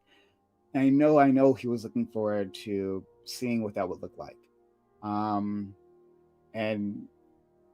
yeah, I think it's something I'm more interested in, and I feel like I want to keep track of for him. I want to keep my eye on it, because he wanted me to. If he was here, he would force the knowledge on me any which way. So I think I'll do that.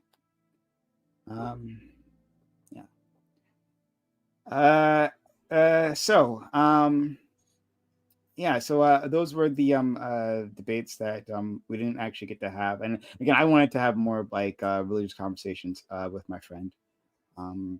But like in terms of I know not all of you were able to spend time with them, but like and get to know them on a personal level. But if you did, like tell us about like those moments. Like what were the things that you had in common?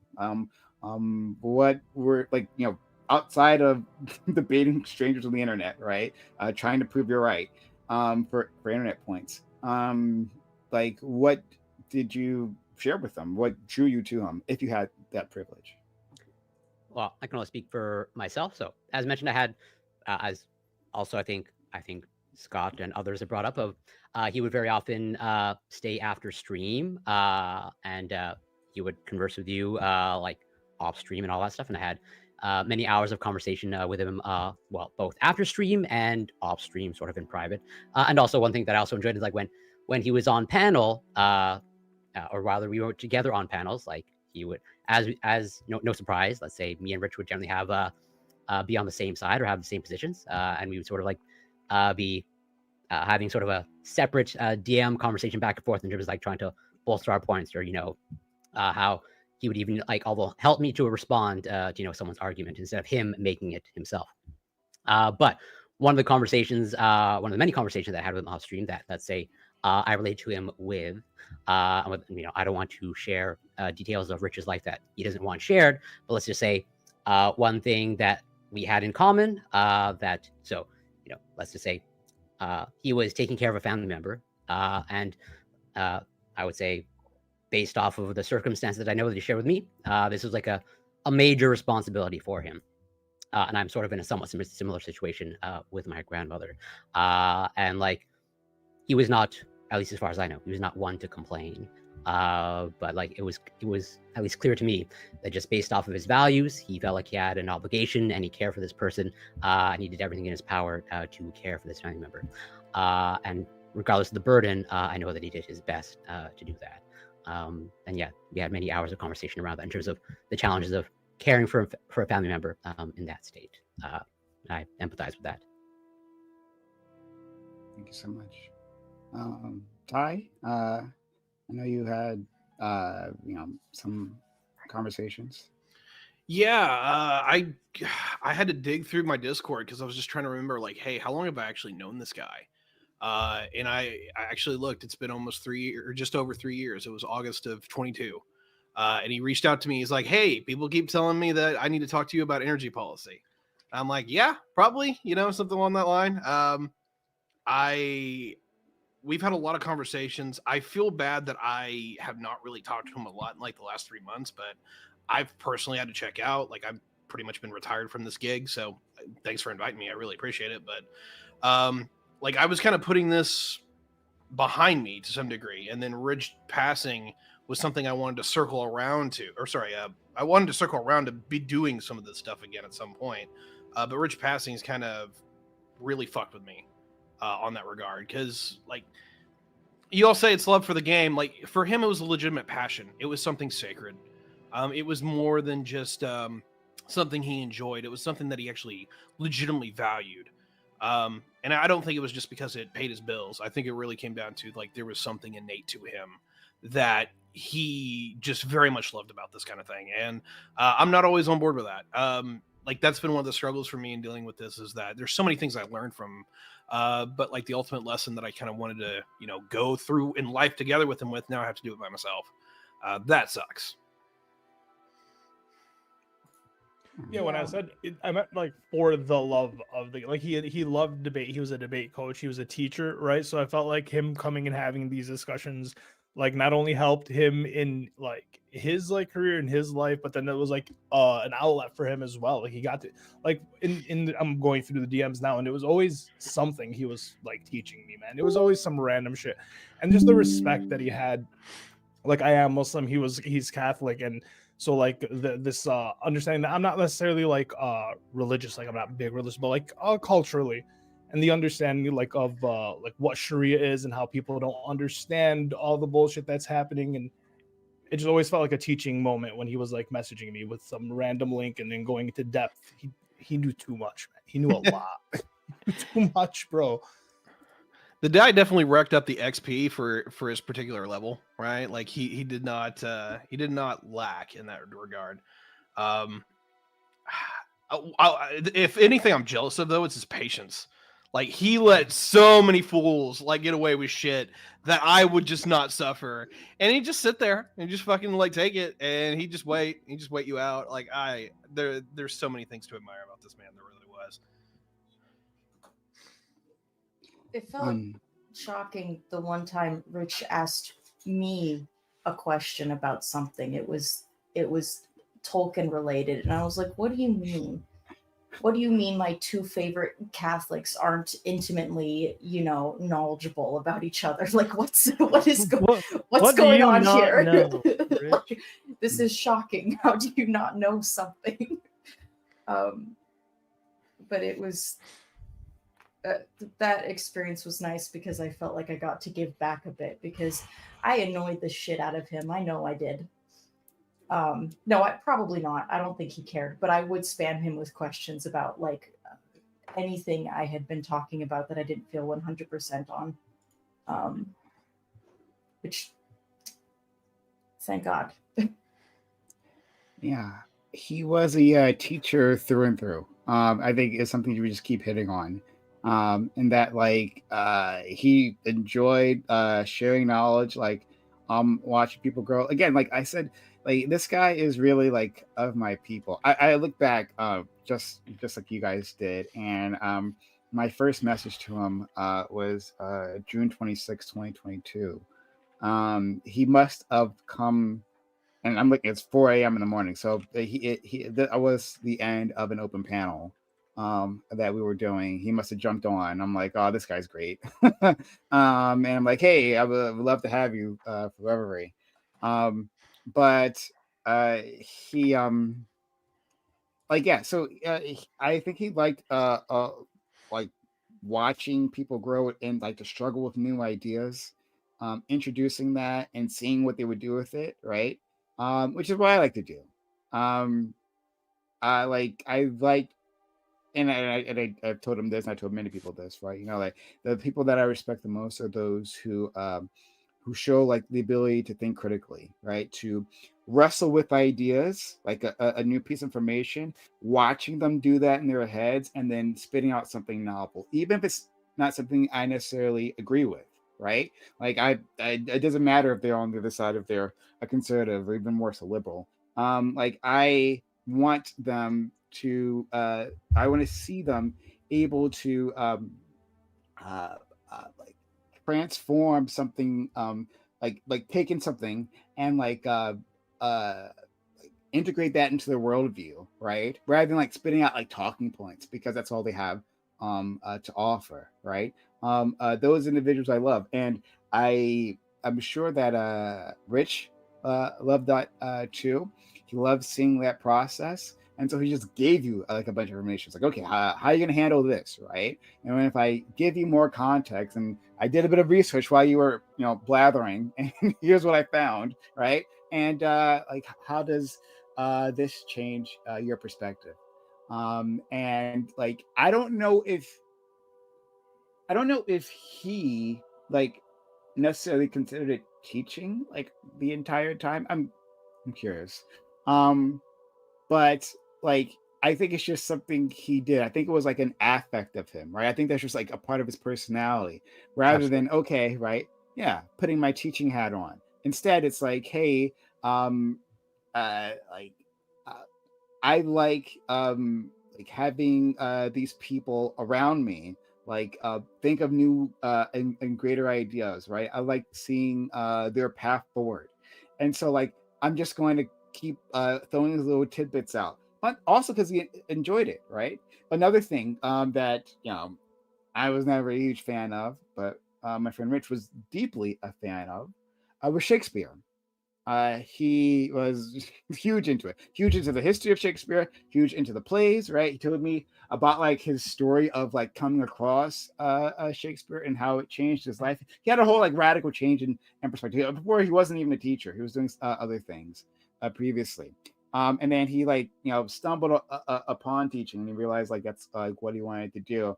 And Shakespeare was like kind of like along that path, and like the process of like learning about the plays, learning the deeper meanings, right? Like just like in terms of like of the Bible, I think he even linked this in one conversation that like just like in terms of within the Bible, there's like hidden meaning and text and history there that is lost on like the modern viewers. Same thing with Shakespeare, right? That like it's just like a whole list of like running like political and social commentary of the day, but we don't get so much of that. That's all lost to modern audiences. And he like letting you know, well, this is what that was about, right? This thing that you thought was like unimportant and kind of boring, right? Well, this is about like He was like, this deeply political moved by scandal. Taming of the Shrew. Exactly, we know. This Yeah. is making me sad that there's more things that I could have discussed with him in depth. Yeah. That- He loved Shakespeare. Yeah. And he loved and he was also interested in like what you were interested in, right? So like if you had a passion, I think he'd be interested in engaging with it. And doing so in a good natured fashion. He he had a girlfriend, and I know he enjoyed his time with her. I hope she's doing well wherever she might be. And I can't imagine he wasn't the kindest person within that relationship. And in all his relationships, he seems like in all his capacities, right? As as a teacher, as a son, as a partner, right? Romantic partner. It seems to be that he was the same kind of guy, right? Like, one time, my friend Scott, he was talking about like how he, is is anxious about like dealing with streamers sometimes because oftentimes we put on an affect, right? And we are a different person like behind the scenes, but with Rich, that never seemed to be the case as far as I could see, right? And my view and like the talking to greatest other people about grift him. in history, if it was. Yeah. Yeah, then he was he was amazing. I feel kind of actor. bad. It was a 'cause fake you guys beard all had- along. So many of you guys had like this father figure in him. It almost seems, but like with me, he was just always just questioning me and asking me. It was like purely intellectual. There was no like advice or anything. I don't know, man. To be it's fair, because I'm an he older is man. my dad's age, so I think it was like hard not to. See Yeah, a I mean, father I don't figure know. in I'm him. just, I feel a little jealous. You know, what I mean, maybe I just didn't need a daddy, which is such an insult to the rest of you. But I don't mean it like that. I'm just being honest. You know what I mean? With my You know what I'm father. saying? Hey, man, you know what I mean? Like, you work through what you got to work through. Like, mostly he would just ask me and be like, what do you think about this theory from Camila Paglia? And I'm like, oh, let's look into it. You know, like it was just purely, maybe a bit of a standoffish or something. But he was always cool. I will say we had a few messages. Like once you was talking about like looking through our messages, I was like, I wonder if we ever DMs. And I looked, and it looks like we did have 4 DMs, and all 4 of them are literally like, hey, I saw someone making this claim on ABE. Like, here's some. Like, he didn't even give him his opinion. He was like, here's just a chart I found. Here's something that might be interesting. Look at it. And I was like, you know what? That's crazy that he was tuned into half of these conversations. But like I said, he didn't seem he wasn't even rah-rah. Like it didn't seem like he was like, yeah, you were getting them. You know, you're making these great points. It's just like, oh, here's another piece of information. No, that fucker would DM me mid-debate and be like, but did you even think about this? And I'm like, say it on the fucking panel, Ical. Like he would just he would try and subvert my arguments like via DMs. Like and I'd be like, dude, like say it on the panel. And he's like, no, you got it. It's fine. You know? Psychological warfare. Well, yeah, so I'd have like two there are many times where I'm having two fucking debates because Icowrich is in my DMs debating what I said while I'm on the panel debating because he'd rather just DM it because he didn't give a fuck about getting a dub, right? He was just like, oh, that's an interesting take. Let me analyze and subvert and fucking tell you some other thing about your and I'd be like, dude, like I'm busy.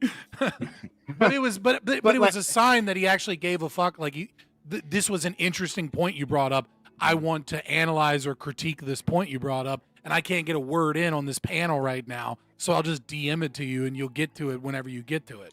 He doesn't care if anybody else ever sees it. Like it's exactly. Like he was just, which was, you know, I mean that's cool. That's a point for him being a good guy. You know, I'll give him that. But like that's another thing, right? Like my criticism, I let him know about this often, is that like, yes, he had like such great points, but like he was too meek on the panel. And the reason why, right? Meek is not the word I really want to use here, but like he's a different as style as a devout Christian, he probably would have taken that as a compliment. Yeah, no, I was gonna say meek in a biblical context is a compliment. I think the word you're looking for is graceful. Sure, yes, but like, but he was also like an academic debate. I mean, that's what he was. That was his style of debating, right? And so like he wasn't like fucking animals like the rest of you people. So he would wait his turn. As we know, people who purely wait their turn here, well, they get run over by Scott because Scott needs to once again for the third time because they're wrong. Jump in. Oh yeah, okay. So so it would take him a long time to actually get a word in edgewise, right? I'm like, I need more from you, friend. Or sometimes he would like it's not even he was trying to get in, but like he was just really appreciating the debate, right? He was sitting there. I think he was like coaching us. I swear, I think that's what he was doing in his head. That he would go into coach mode, that he would just like watch us, right? I would ask him cat's about fucking this. hungry. I'll be right back. I'm gonna feed her. Okay. Thank you. Thanks for that, Scott. I appreciate it. Thank you. All right, great. One last dub for Scott. Yeah, Scott's hungry. Okay. All right. But I would ask him like about like the differences because like how I do debate on this channel is surely not academic, right? And so he's trained and he like teaches something quite differently, right? And I always like would joke on panel, right? It's like, you know, like watching him sit here while like the chaos is happening around him, thinking in his head like I'm better than this. Why am I with these children? Like why am I lowering myself to these people, right? But he was here the entire time. He was here for over 3 years. Right. Well, he really actually it's loved interesting you this. say that. Yeah. I like had a lot of convos with him about like that specific thing. I was like, you know, I know I've had him with Fabian as well about like how this is like infotainment versus like actual debate in a lot of ways, and like how like certain personalities and certain things do well as opposed to whatever, and like the strategy involved. And I think it's part of like his love of the game. It's like this is gonna be kind of a weird thing to say, but this feels like this is debate's golden era, right? And I'm kind of happy that he at least lived to see it because like right now, like Piers Morgan's one of the biggest people in the world. He basically hosts this show, right? Like he hosted like weekly, right? You know, you have like all these other people are right, and like people are going viral right now for debate. Like there are celebrities now that are debaters, and I think that it's like this evolving thing to where it is the infotainment aspect along with the peer debate, and there's like room for both. And I think he enjoyed that and he enjoyed the strategy aspect. And I definitely had many conversations with him about that. I think it's interesting you're kind of touching on that right now, Prime. Yeah.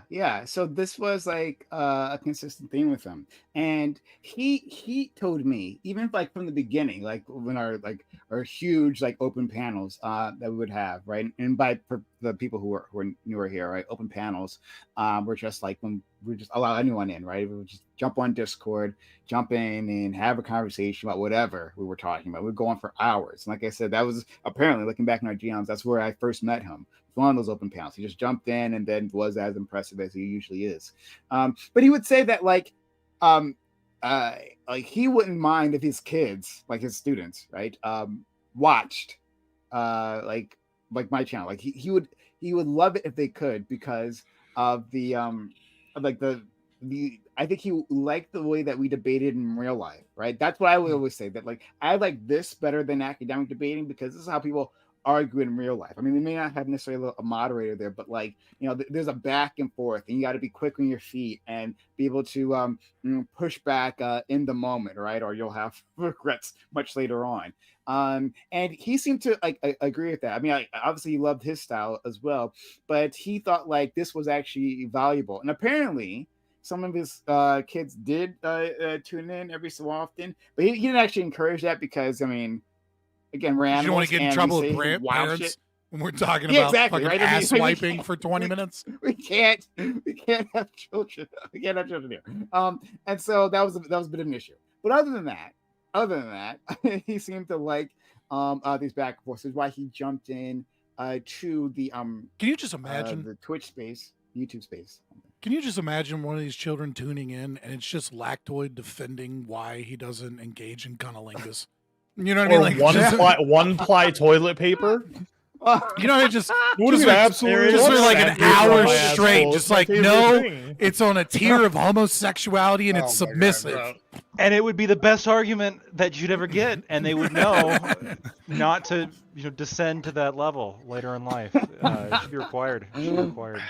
Descend is aptly put. You be eating box, boy. Okay. He doesn't Oh my eat God, pussy. yeah. He uses one-ply toilet paper. Ladies, scoop him up. But like this was it. Like Maybe Lactoid. it's I mean, but and we all know how much Multiple layers of of one ply, just to be clear. I don't appreciate that part of him. But I why?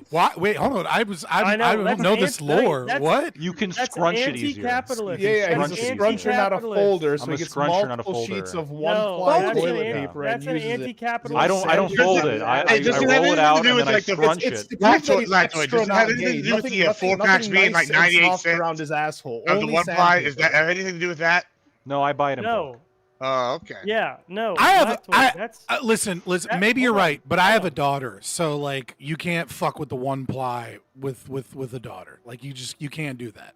That's cruel and unusual punishment. Actually, it's the one-ply toilet paper that's probably why you're single, Lactoid. No, I'm sure that's the reason. That's you probably have three of them. Body wash, shampoo, and conditioner, right? You got the 3-in-1, don't you? I do need Charlie? to. I have a business phone call at 6:15. Oh so my I just God. want to say goodbye. Hoity-toity. Oh wow. Okay. I know. Okay, it's not actually that. It's mostly just a friend calling me and saying, "Hey, do you want to do this thing for a video?" But do you want to do business? So would you like to do business? You want to do a business thing? Those are all the best business phone calls. Let's do business. Yeah. Thank you, Prime, for inviting me to this, and thank you all. It's really weird to have to mourn a friend, an internet friend. It feels like we haven't really come up with good ways to do that. It's not like we're going to be invited to the funeral. So this was really nice. So thank you all, and thank you, Prime, for organizing this. I might just so you know, because like in that link I sent you all, that memorial obituary link, it has a space there to send a message, and apparently his parents will get it. So I think I'll send this video to them. I'm gonna like timestamp it after the toilet talk. I'm gonna timestamp it right after. I'm gonna say timestamp to the relevant portion. Hopefully they'll look back. So hopefully they'll see, because I would love for them to see another part of their son. And so hopefully they'll get to experience that. I don't know. Enemy Charlie, do you think we could have you back in the future for an actual debate? Like, not on toilet stuff. I promise you. Well, I don't promise. Well, you. the I can't first actually- yeah, I was gonna say, you don't know if you can keep that promise. The first hour or two is fucking gonna be wild. It just is. Yeah. Sure, It might be I about would- lactoid not eating pussy though. That's definitely a possibility. We could talk about that. I think I would be well equipped to argue that point. True, but Sniz Licker. She's I'm well known. the Snizzler. It's me. I'm insane. Rich, by the way, was very proud of It's me dominant for when she that. does it, Which though, I is think. like, glad he got to see. He hated Andrew Wilson. I'm glad he got to see me get in one Get him? good swing. Yeah. Before that. So thank you all, Prime, and yes, I'd be happy yeah. to come on. Just DM Absolutely. me whenever. Okay, All I right. will. Goodbye, Have a great everyone. one. Thanks for being Well, here. friend. take care. Bye. I got something for you guys real quick. Okay. There is like an open remembrance service for him. It'll be Sunday. Basically it's in Frisco, Texas. If you guys think you can make it, hit me up. I'll get you an address. But yeah, it's at the place he worked. It was called Brain Masters. Okay. Yeah, so there is an open thing for that if you happen to, be in the Texas area. I want to get this super chat in from our friend FQ, who says, Rich's love of Catholicism and depth of literary knowledge always humbled me. He tried to gather a group of people to read Dante's Inferno, even tried to find someone who could read an Italian translation. That absolutely sounds like Rich. Yeah. Like, freaking, He talked like about one, it a he few did times. Yeah. I think. Yeah. Yeah. Thank you, FQ, for the kind $10. But he did talk about one Dante's Inferno. He loved. I started to get into this too as well, right? Like again, like the actual biblical history, and then like contrast that. His with, like, favorite what Dante's thing was Inferno that is. all the old philosophers were burning in hell. Yeah. But like he would contrast it because so much of our modern understanding of Christendom, right, like comes from Dante's Inferno, right? That's like Yes, it's, like, Dante gotten and, into and, pop and, culture, yeah, and Milton. Yeah, and so he liked that. He loved like references to Dante's Inferno. I think I'd heard that he wanted to do something like that in terms of like having a group. I think I would have liked to do the read because I've never read Dante's Inferno myself, and so I think I would have enjoyed doing that with them. And maybe I should read. Like a book yeah, club. it's a heavy read, which is why he would have been really good to have there to guide us through, like Dante's guided through the afterlife. You saw okay, and it's fine. Don't worry. I don't need. No, to it's a good one. It's a good one. Okay, all right. But in any case, I think feels like we were hitting a natural endpoint for this memorial portion. Again, to the audience, I want to do a religious debate right after this, in our friend Icowrich's honor. So stick around for that. It's not over. But before I move on there, I'd love it if any of you, if you'd like to say anything else, right? I'll give you a one last moment. We'll go around, right? Closing statements types, stuff, and then we'll go from there. So, Lactoid, yeah. Yeah, I mean, I really don't have much more to add than what I said at the beginning, which is that just make time to recognize that the person you're talking to is a human. Yeah, absolutely. Let's go to Scott. Yeah, I mean, I feel like I said most of what I had to say. I don't want to, like, I'm trying to be, bring some brevity, some levity, whatever, to the conversation. But my relationship with him was mostly academic and intellectual, not deep and emotional. And I don't want to lie and try and be performative and be like, oh, I miss him so much. But I mean, he was a good dude, and I think his influence in the space will be missed. And I think much like Lactoid said, we could all do with a little bit of humbling ourselves and recognizing that, like, people don't have ideas have people, and like the political ideology that people have can be evil, can be monstrous, can be destructive towards society and all that is good in the world, and yet those people can just be other fellow travelers trying to discover some level of truth and trying to, arrive at a meaningful life like the rest of us. Thank you. Corey? Well, I can say that I will miss him for sure. And like I'll probably be processing this for a while. It still feels kind of surreal to me. And like, yeah, and to Lactoid's point, it is a stark reminder that, despite all my interaction with him being virtual, he is a real person. And at the end of the day, he felt like a real person to me, because it definitely feels like that to me now.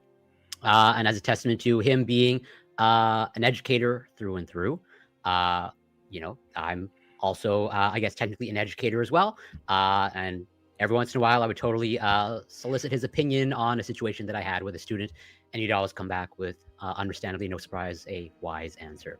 Like, oh, that makes sense. And it totally, given his experience, he had pretty much all the answers that I questioned him with in dealing with all these tricky situations with students and the parents of students.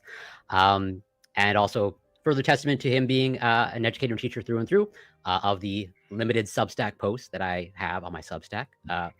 Each time that I post one, I always sent it him to proofread, and he always proofread it, and it gave valuable and great feedback. And that's why he's pretty much should be an acknowledgement in all of my limited Substack posts. And that's something that I will miss as well. Just always his perspective and his willingness to teach and engage in good faith. And yeah, that's it for now. Thanks so much. Ty?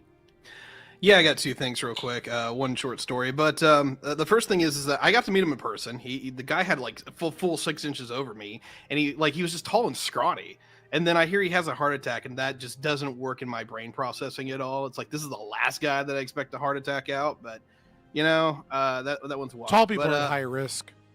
I can see that. He's only 6'1" though, so Anyway, long story short, this is early of 24. We're all hanging out in Lethe's chat for a little bit, and we all got the bright idea to pass along a BDSM test. It was basically just like, hey, this is your kinks and shit, right? And Rich is there, he's on cam, he's just sitting there, he's kind of smiling, nodding. I thought he was just gonna be like, oh, these kids are, just doing their thing, and we'll eventually pass it. And then all of a sudden, in the side chat, we see Rich's results. Certified Dom, by the way. Fucking hilarious. But I thought I just would share that because it's just one of those things that really surprised me about him in the regards that not about the results, but moreover just the fact that he engaged with it. Like, there's so many times I'm expecting him to be kind of uptight or upbeat or, kind of a square, and then he just completely blow your doors off. I wanted to share that because I thought that's one of those little funny things that you all can treasure. Be very careful with what timestamp you give his parents. Right. I was just about to say, I'm going to send this to his parents. Very Catholic parents who are older. Yeah. Just that 5-second clip, certified Dom. That's it. Certified Dom. That's all right. It was like, all right, well, okay. Sorry. Mr. We'll edit that out Mr. in and post. Mrs. Okay. But thank you for that, Ty. And yeah, but that's true that he would engage with us, in our nonsense. He would actively engage with us. He gives off the professor or right. So you would think, well, of course not, right? Why would he be interested in this? No, he's fine, right? He's willing to have fun with us, and we didn't. I disagree with Scott. I didn't feel like he was my dad necessarily or father figure. I said a lot. I didn't say all of you, but yeah. Fair. But I don't know. He was just a good. Notice that he friend. didn't deny it until we found out he was a certified Dom. He had to be like, he wasn't my daddy. Okay, whatever. He was like an older friend, like an older brother type, right? More than a father figure to me, but a cherished person nonetheless. Gibbs. Yeah. So, well, I guess on the opposite side of things, I was going to go with the route of religious education to Prime route and explain why Prime's joke didn't work with in regards to Dante, because we, the chat, would be Dante, and he would be wise Virgil, the man who guides Dante through the Inferno. This is a reason why we all should read the Divine Comedy, which includes the Inferno as one portion of it. And I don't know, but anyway, moving on. Yeah, I'm I gonna miss him. said He was Dante. good. I said Dante was guided, just like Yeah. Dante was guided. Yeah, but right? I had the Virgil thing, so we're educating, we're I didn't. learning. Okay, all right.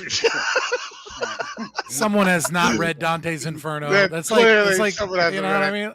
Yeah, Isn't we had everybody to get read that that in in there. high school? Like, isn't it like I don't something know. Not important. everyone reads in high Not school? important. It wasn't a dunk. I got it right It's a correctly. huge okay, dunk. I knew that. Frankly, Whatever. the biggest dunk. But no, yeah, thank you. It was good.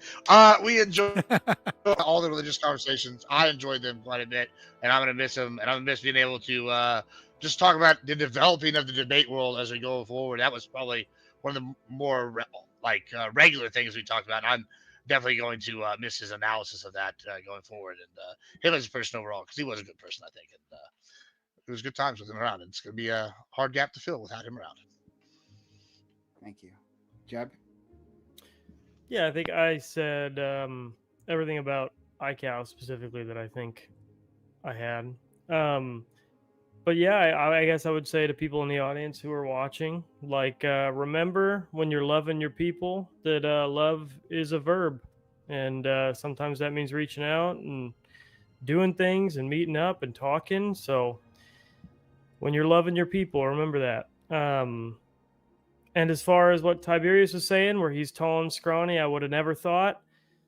That's a lot of you motherfuckers. So get moving, eat better, eat some fruit, move your legs, get around walking, get exercising, do what you got to do. Because, yeah, man, you don't want people to be feeling like this because you didn't decide to go take a walk every day or you didn't decide to eat some fruit with your Taco Bell. So, make your daily changes, love your people, and make the most out of the time you got because it is not infinite. I don't know, adding fruit to Taco Bell like the. Yeah, I was thinking the same thing, but I wasn't going to say it. Listen, it is better. It is better than not adding fruit. Two chalupas, one tomato. There's a golden rule. There's a golden rule in nutrition, which is good, better, best, right? And so, if you're eating Taco Bell and you add some fruit, maybe you eat some less Taco Bell, eat some more fruit, your life improves, and then you can make better decisions after that, right? Good, better, best is like a golden rule. Get your fiber in and get moving, guys. Because if you eat a bunch of processed, fucked up foods and high carb diet, then you need fiber. Yeah. But if you don't eat that kind of diet, you actually don't need that much fiber. All right. Once again, great. Circling back to the first topic here. Let's go to our friend Bam. Yeah. Any last words there? No, I won't add any more. He was an honorable man who seemed to live his life in a way that people have things that they can take from it, and he was good for the space. Shout out to Ico. And Ali? Yeah, it was just he was just like if you were friends with your teacher after you graduated high school. That's exactly what it was like. It was that, and I'm just gonna miss the random messages and having him around. Dude was smart. He was a good guy, honest. So, rest in peace. I'll say one last thing then. So jumping off what our friend Lactoid said previously about, reminding everyone that the people here are human, right? In the screen, except for me, your panel mates, even Scott. So like something that I do, and I know it annoys quite a few people that I do it, but I do consistently, is I let the people around me know exactly how I feel, right? The people that I care about, the people I interact with, I let you guys know that I really care about you all. And I go down, right? Like it'll be the end of the night. I'll go down to each individual person here. I'll say like, hey, you're great. You're my good friend.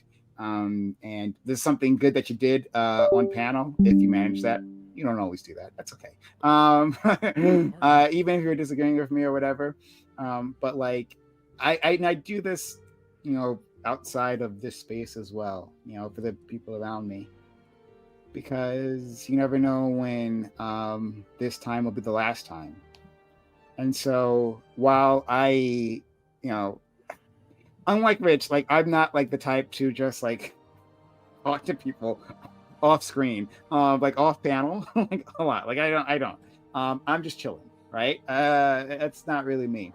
I did talk to Rich sometimes, like off camera as well. We did have long, fun conversations, which I'll always cherish. But I didn't do it as much, and I wish I did more of it. However, one thing I can be secure in is that he knew how I felt about him. He was a good friend, a person that I admired.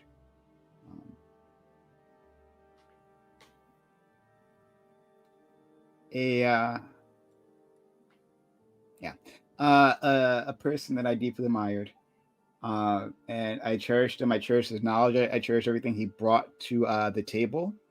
I like how he enriched my life, and I hope, and I think I did, right, with our conversations, that I did the same to him as well. So I would encourage the rest of you, dovetailing on what Lactoid said, I would encourage the rest of you to consider doing something similar, right? All these people you have in life, even the ones you disagree, but still, they're like in your circle. You care about them one way or the other, right? I'll let them know. You don't have to do it as often as I do. I do it a lot. But it might be good to do that.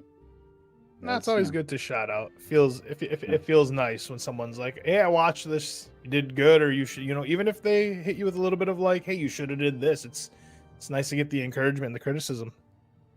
Yeah. Okay. We are going to transition to the debate that I planned. Again, this is for Icowrich. And so he liked a religious debate, so we're going to do that.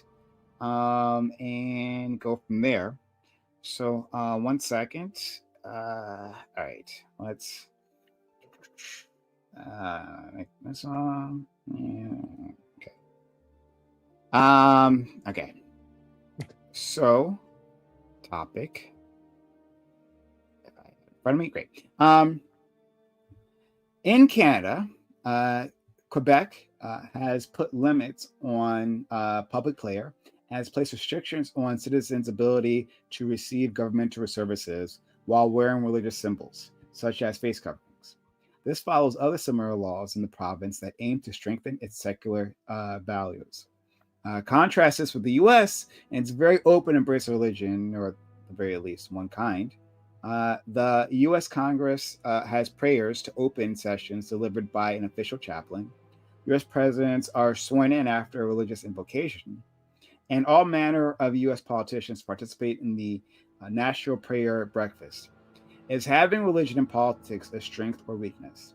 Do you support any limits on religion in the public square or by government officials? Is the expression of religion ever a hindrance that must be limited to have a smoothly running society? Who should be able to decide those limits?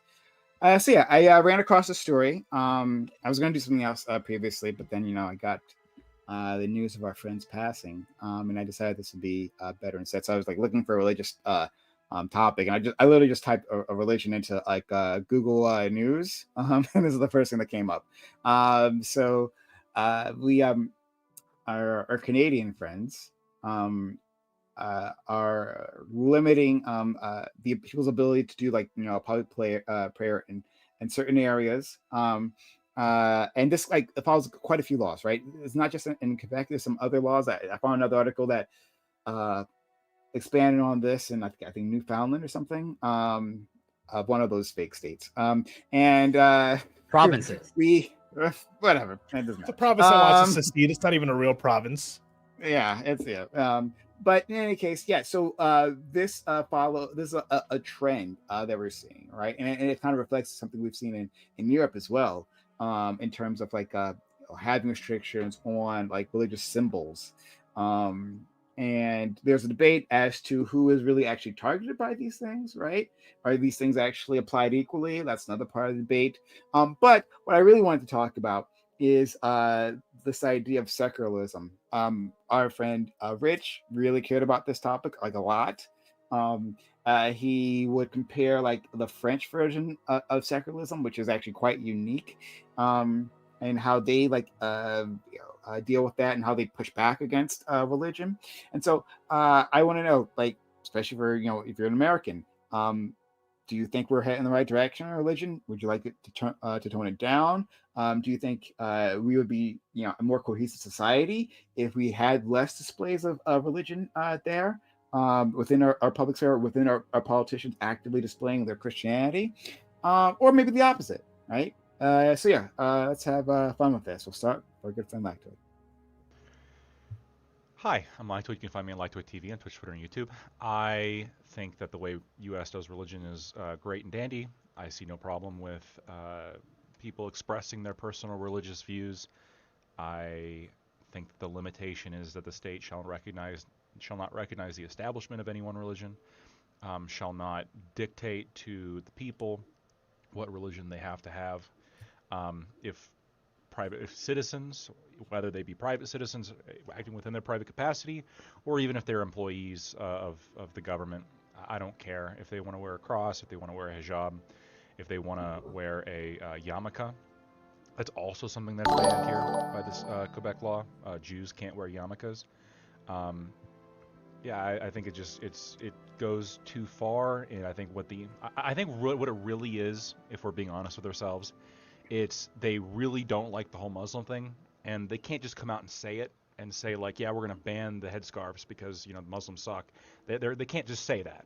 So instead, what they're doing is like, well, we're going to say it's all religions, okay? We're going to and it just so happens to coincide exactly when this one religion is doing, wearing certain things that we think is scary or we don't like. So we're just going to start applying it to all religions, including Christians, including Jews.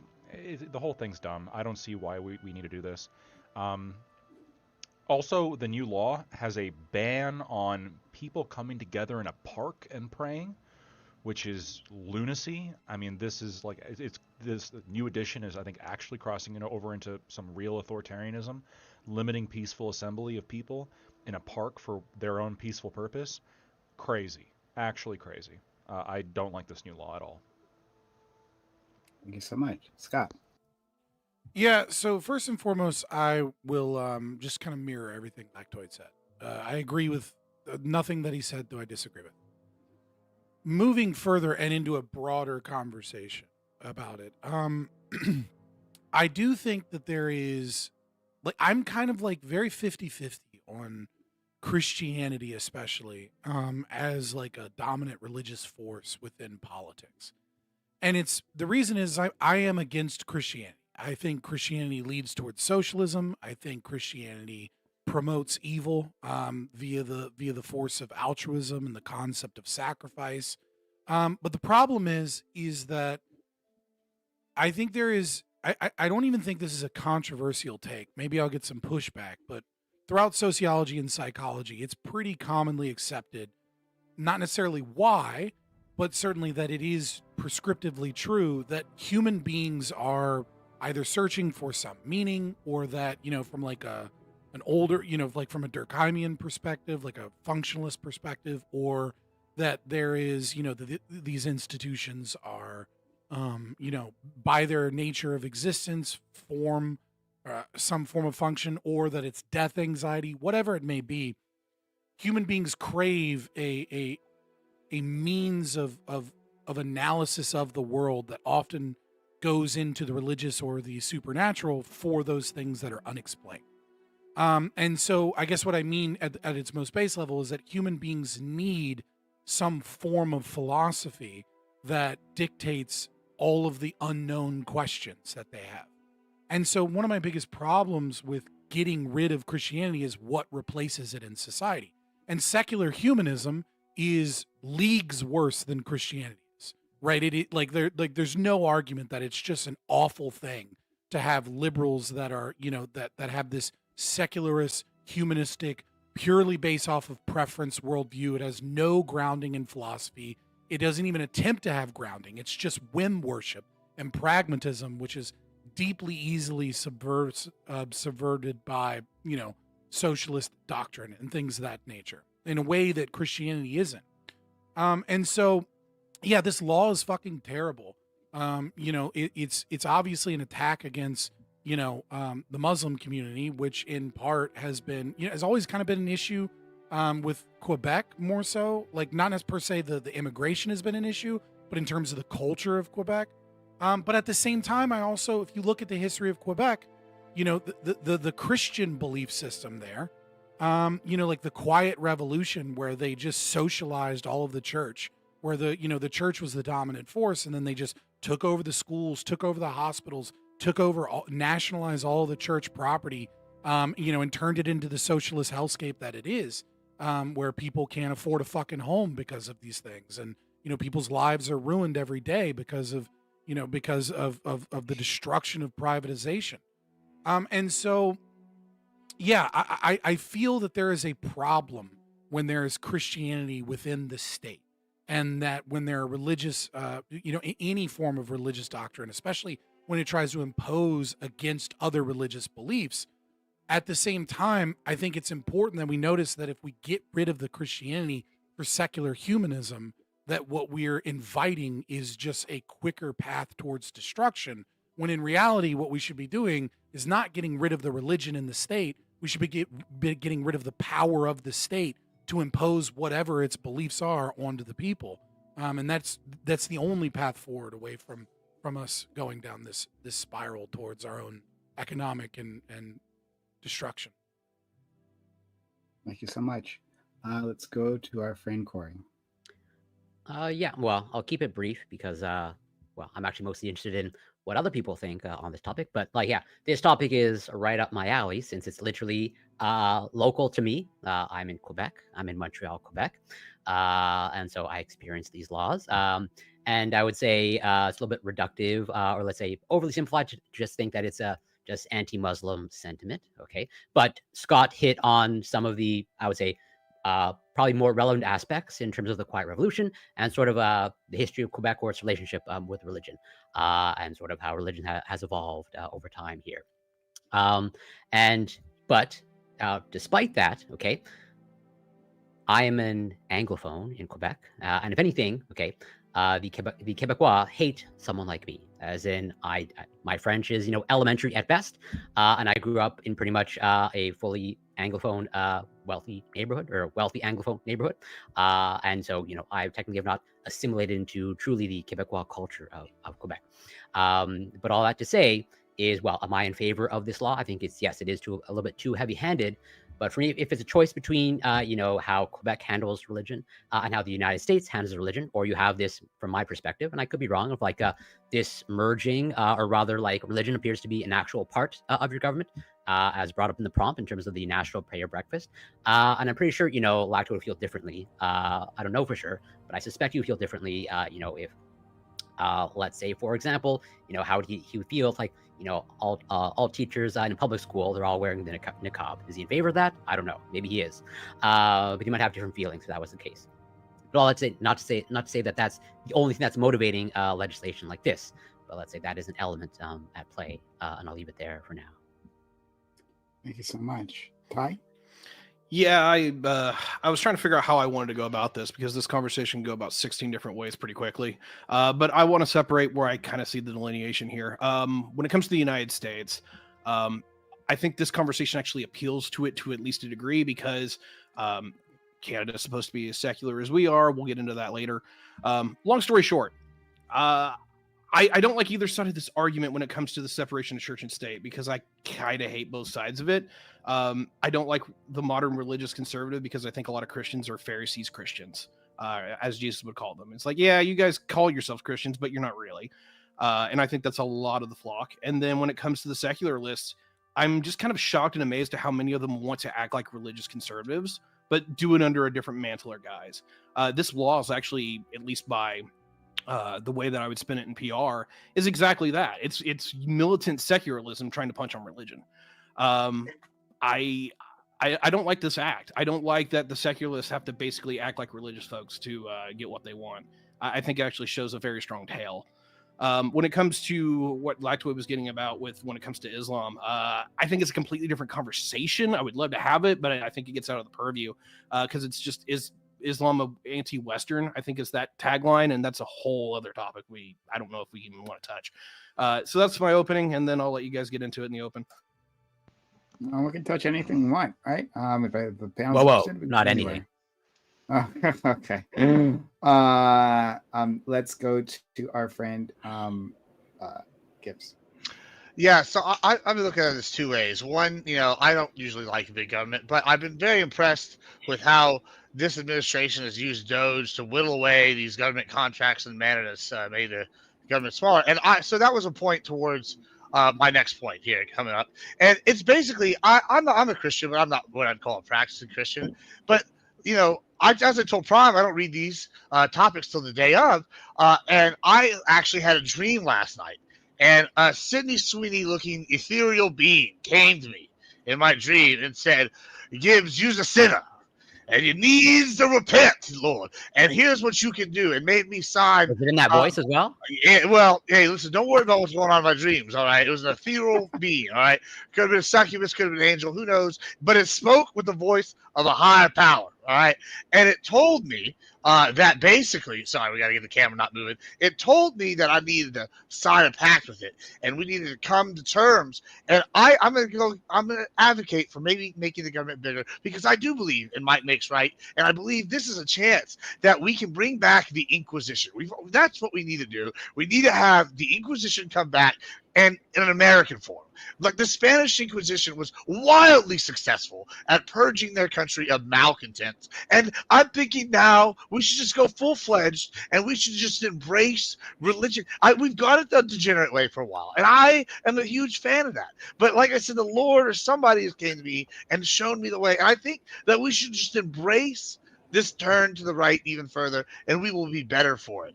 And we should start digging out the people that don't like that idea with the Inquisition.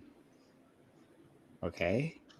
I mean, why shouldn't I have expected the pro-Inquisition stance from my friend Gibbs? Sure. Okay. Adam Spice. Well, this is all from appreciate it. Sydney Sweeney, though. You have to remember that. From Sydney Sweeney. Fair enough. That's right. Let's go to Jeb.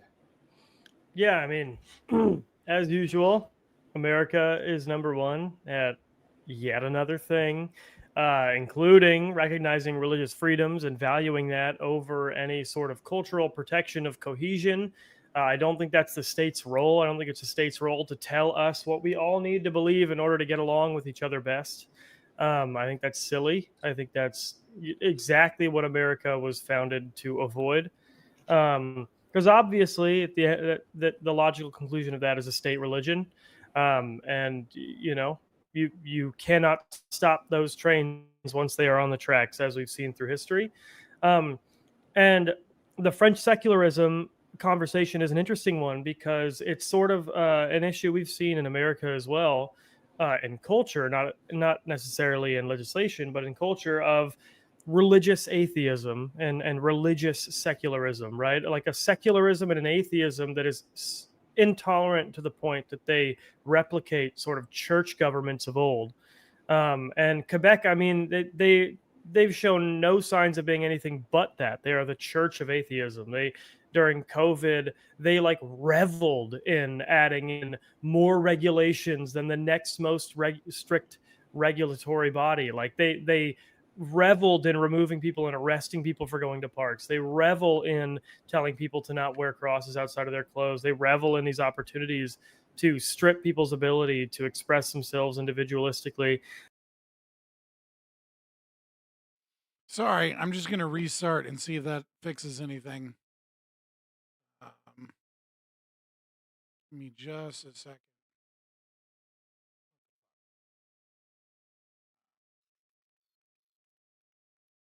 Because I don't know what else to do. It's just like it just keeps saying that I have like really bad. It just keeps saying I have bad connection, but I don't have a bad connection. Everything is fine on StreamYard. I thought maybe it was an issue with StreamYards, not Stream. even that isn't fixing anything. It just keeps saying it's not getting enough video information, even though it's perfectly fine on my end. So it just has to be YouTube just fucking up.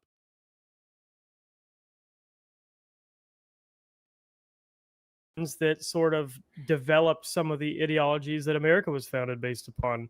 I mean, it's disgusting. I have to redo it so that it'll allow my fucking. There we go, audio. So I think it's gross.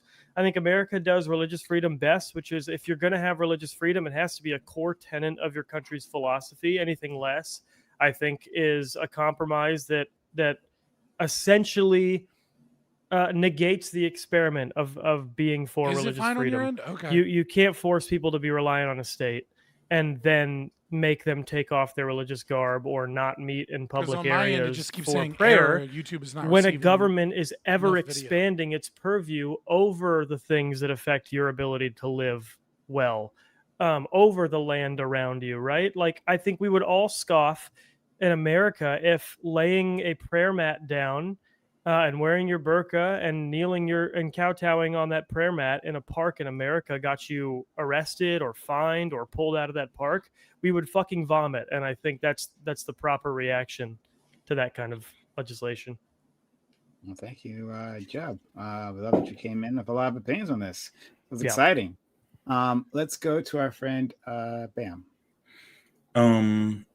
So when I was made the comment about white people suck at Christianity, I was only like 25% joking in that. I think in reality, like a society that actually, I'm about to say as a Christian, a society that actually truly appeals to Christian values, probably is generally more accepting of others, probably is people who are kind to each other, people who make consideration for one another.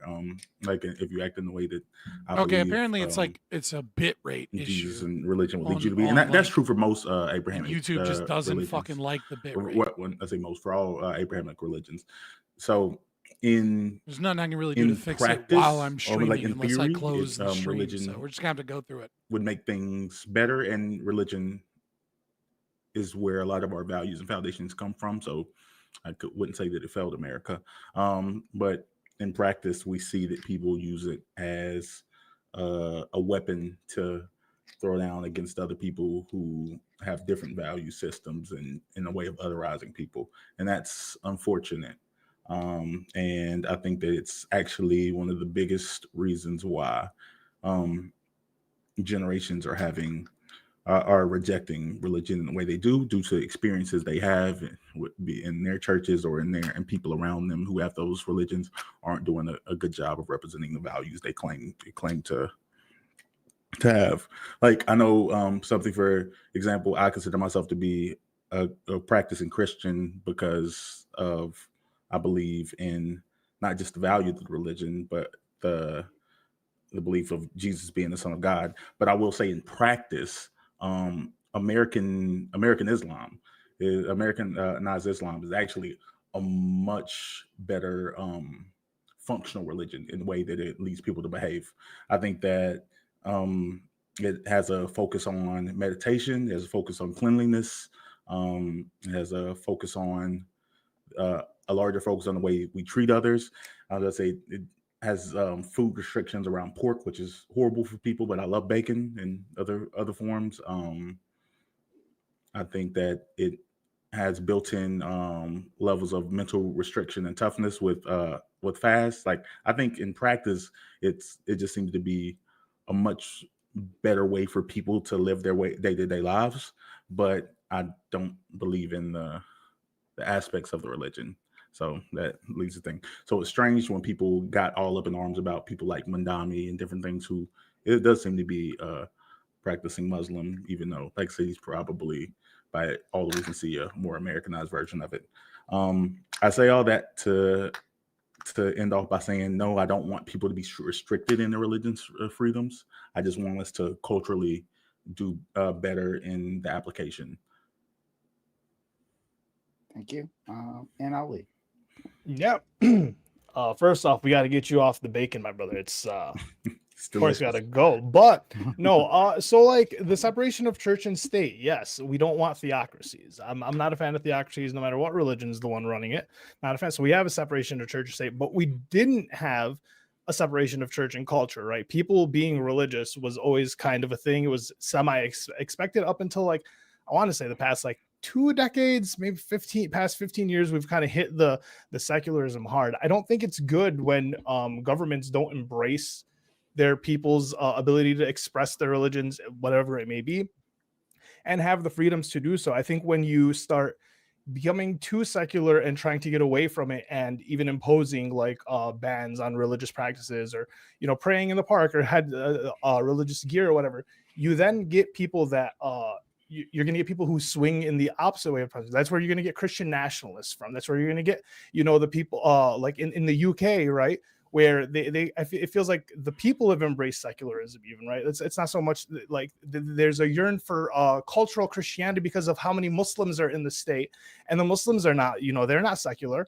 right? Their culture and their religion seems to be going strong fat to the point where a lot of people are converting, right? They're losing the culture of the people. And so like, if you don't want that, if you want to keep cohesion, if you want to keep like happiness and people, like you have to allow them their freedoms, and imposing on these freedoms is only going to get you a pendulum swinging the other way, and you're going to get your terrorists, and you're going to get your far right Christian nationalists.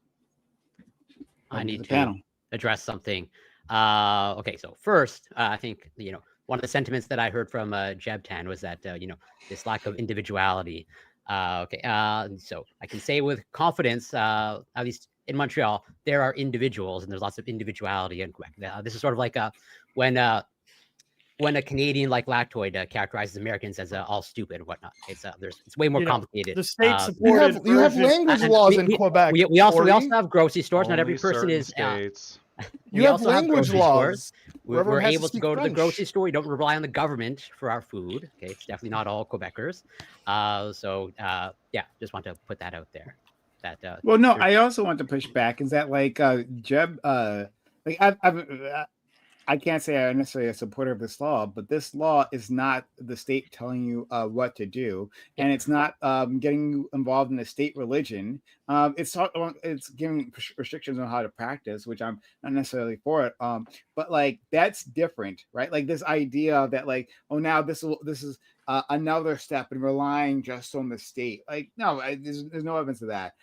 It might be bigotry, right? And Hold there's on. be a lot of bigotry there as well. I said the logical conclusion. There is certainly evidence that they're moving in the direction of a state religion because they're creating more robust social programs that people rely upon. And now they are saying, well, you can't exercise your religion when you come onto state property or into a state building or abide in these state programs. You did not help your case. You didn't help your case. How does that? Hold on. That does not help your case. Saying, "Oh, we have more government services," and so that must mean a religion. No. Yes, they are literally the ones telling you have to choose between religion and the state programs. So as the state programs grow, what does religion do? It must shrink in your life. As your reliance on the government programs increases, your willingness to abide to your religious principles has to shrink. That is the logical conclusion of that. Is a state religion. What do you mean? You're making a jump here. If the social programs become more of your life, what does religion necessarily have to do if you're not allowed to practice? Well, we still have. Like I don't think you understand. Like we still have religion here. You can look it up now. There's a Jewish General Hospital in Quebec up until around 1998-96. Like I was part of the Protestant School Board of Greater Montreal. Like, and also to what Scott brought up earlier. Like, are they able to wear yarmulkes in the public in the Jewish hospital? Or would they, if this law passes? Well, so that's at least fairly recent, not fairly recent, but rather like there's a lot of history of the Jewish General Hospital. But like it's essentially as far as I know, I've only been there like once or twice. But it's essentially like whatever a secular institution now. But like it had some Jewish history. What I'm saying is it is moving in the direction of the logical conclusion, which is as the reliance on the state grows, their own willingness to abide by their religious principles must shrink. And No, it Quebec doesn't. You just keep saying is- one must follow the other without Wait, actually showing us no. why that According must to be the this case. law, it must. You can't No, pray it in a doesn't. fucking Come park on. in a group. You no. can't wear your religious face coverings and head coverings when you're in a government But building. that doesn't So say if that you have to be you're- in that government that building does not more, say that. you must Again, I'm not abide- trying to defend the law, right? I'm just saying that your reasoning here is dog shit. So No, I'm no, saying no. that, like, hey, Right. like, Literally, yes, it is I know factual. you're If gonna keep saying the more- same thing. You're gonna say one must follow the other. I'm saying actually link that. Actually say that That's what I'm an doing. individual. Yes. Go ahead. So if I rely more on the government services, meaning I have to enter the buildings that offer the government services more, what can I not wear when I go into those buildings now? My religious garb. If I want to go to the local park and pray, can I do that? No, I can't. So if the state owns more I believe of the land individually you around can. me, individual, sure. But in all Abrahamic religions, we believe God's presence is sort of increased as you meet in a group. It is a religious principle to come as a group and pray. So if the state starts to own more of the land, what then does more of the land prohibit? More of the land prohibits me abiding by that religious principle. So as the state's power grows, as it infects more of my life, as I have to go into government buildings and on government property more, I have to check my religion at the door far more often, meaning I necessarily have to check my religion at the door far more This the is more just that I rely on the this is state. just secularism, okay? And like this is something that Rich was in favor of. Okay, if what you're saying is true, okay, well, just culturally speaking, Quebec wouldn't stand for. Quebec is still a deeply religious like province / whatever country that or wants to be country. Like it's still part of the culture. That's actually, they're trying to preserve a certain part of culture, and that's some of the animus behind this legislation. But like, I don't think the logic absolutely follows because religion is still embedded Let's go here, to- and it's still deeply rooted. Let's go to Gibbs, Scott, and Lactoid. Yeah, see, Anyone else? Jeb, Let me know. I think that Jeb is missing the ideal solution, which is actually for the country to just go ahead and stop doing the experiment, which is separation of church and state. So every major empire in history has had a state-sanctioned religion. Like the Ottomans, they had one. The Romans, they had one. All these, the British Empire, they had one, right? We should stop. Let's be more like the Ottomans. Yeah, I'm just saying we need to embrace a religion, right? We need to embrace it, and then we need to have an inquisition. Now, I'm not saying you can't be a different religion here, but just like the Ottomans, they charge these people of different religions. They need to pay a tax. That's something all these other countries all do. I think we should maybe take notes. These globalists want us to be like all the other countries. Fine, let's be like all the other countries. Let's have a state-sanctioned religion. Let's get the Anti-Muslim Inquisition jizya. back. I'm just saying we should do these things, and then they can see how it goes. I think it'd be good. We can have. I feel like people right now are the most divided they've ever been since the Civil War. Christianity brought us some great things, like I don't know, abolitionists who freed the slaves. Big people like that, right? I guess people that don't like religion like slavery. I don't know. I haven't figured that one out. It's crazy. But what I am saying is, I think that this is the answer: is we can use Christianity as a unifying force for America, and we can bring back the Inquisition. We can give the state the religious power that it needs to function. I think that's the opposite of the spectrum. The practicing Christian would be against the concept of a state religion. That's fake news. Fake news. If you're a Southern Baptist, you would absolutely love that. No, that's the thing. We like that idea a lot. What are you talking about? They're talking about having a Christian nation under God. Jesus spent his time with heathens. But then what happens in Revelations? He's going to come down and smiteth the wicked, and all the lies of sinners and adulterers are going to be thrown into the lake of sulfur. Yeah, I definitely think that the Southern Baptists will be on board with a state church. For the wrong reasons. Oh, wow. Okay. I want to do Let's Church of go Christ next. We to- keep going down the list and see which ones would like it. And I think most of it. I grew up So missionary let's go to Scott and then Lactoid. Yeah, I was just thinking about a couple of different things. I had this wonderful conversation with another libertarian recently about his theory of the arrow of regression and analyzing policy from a libertarian perspective on, whether or not that policy actually pushes us towards or away from socialism or authoritarianism. And the predominant means, to simplify a big conversation into a little sentence, right, is the policy motivated by the belief that the state can fix problems? And if it is, the inevitable conclusion is increased socialism.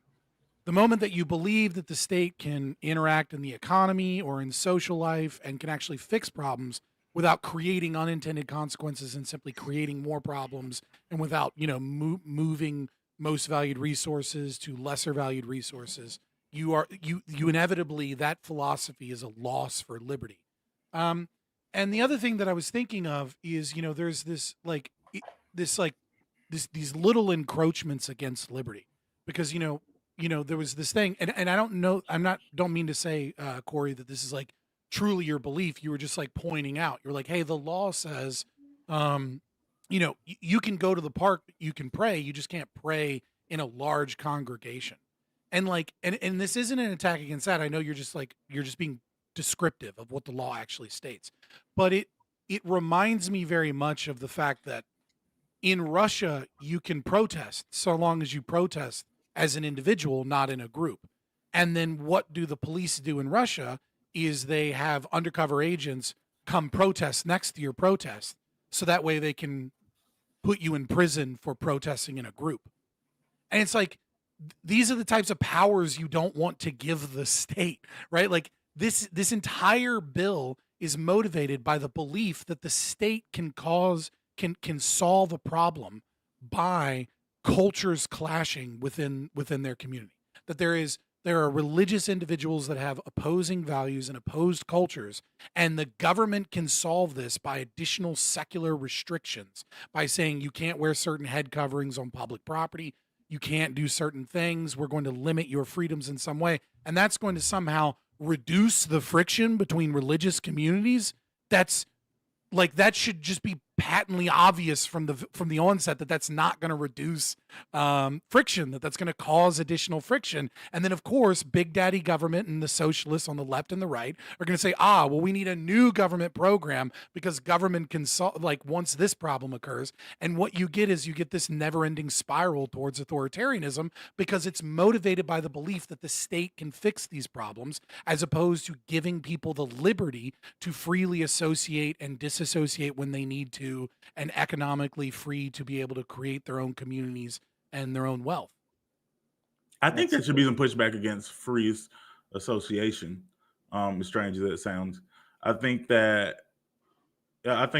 maybe it's pro-socialism, whatever you would call it, but I think it would probably do good for people if the state could somehow create programs that incentivize an interaction between religions.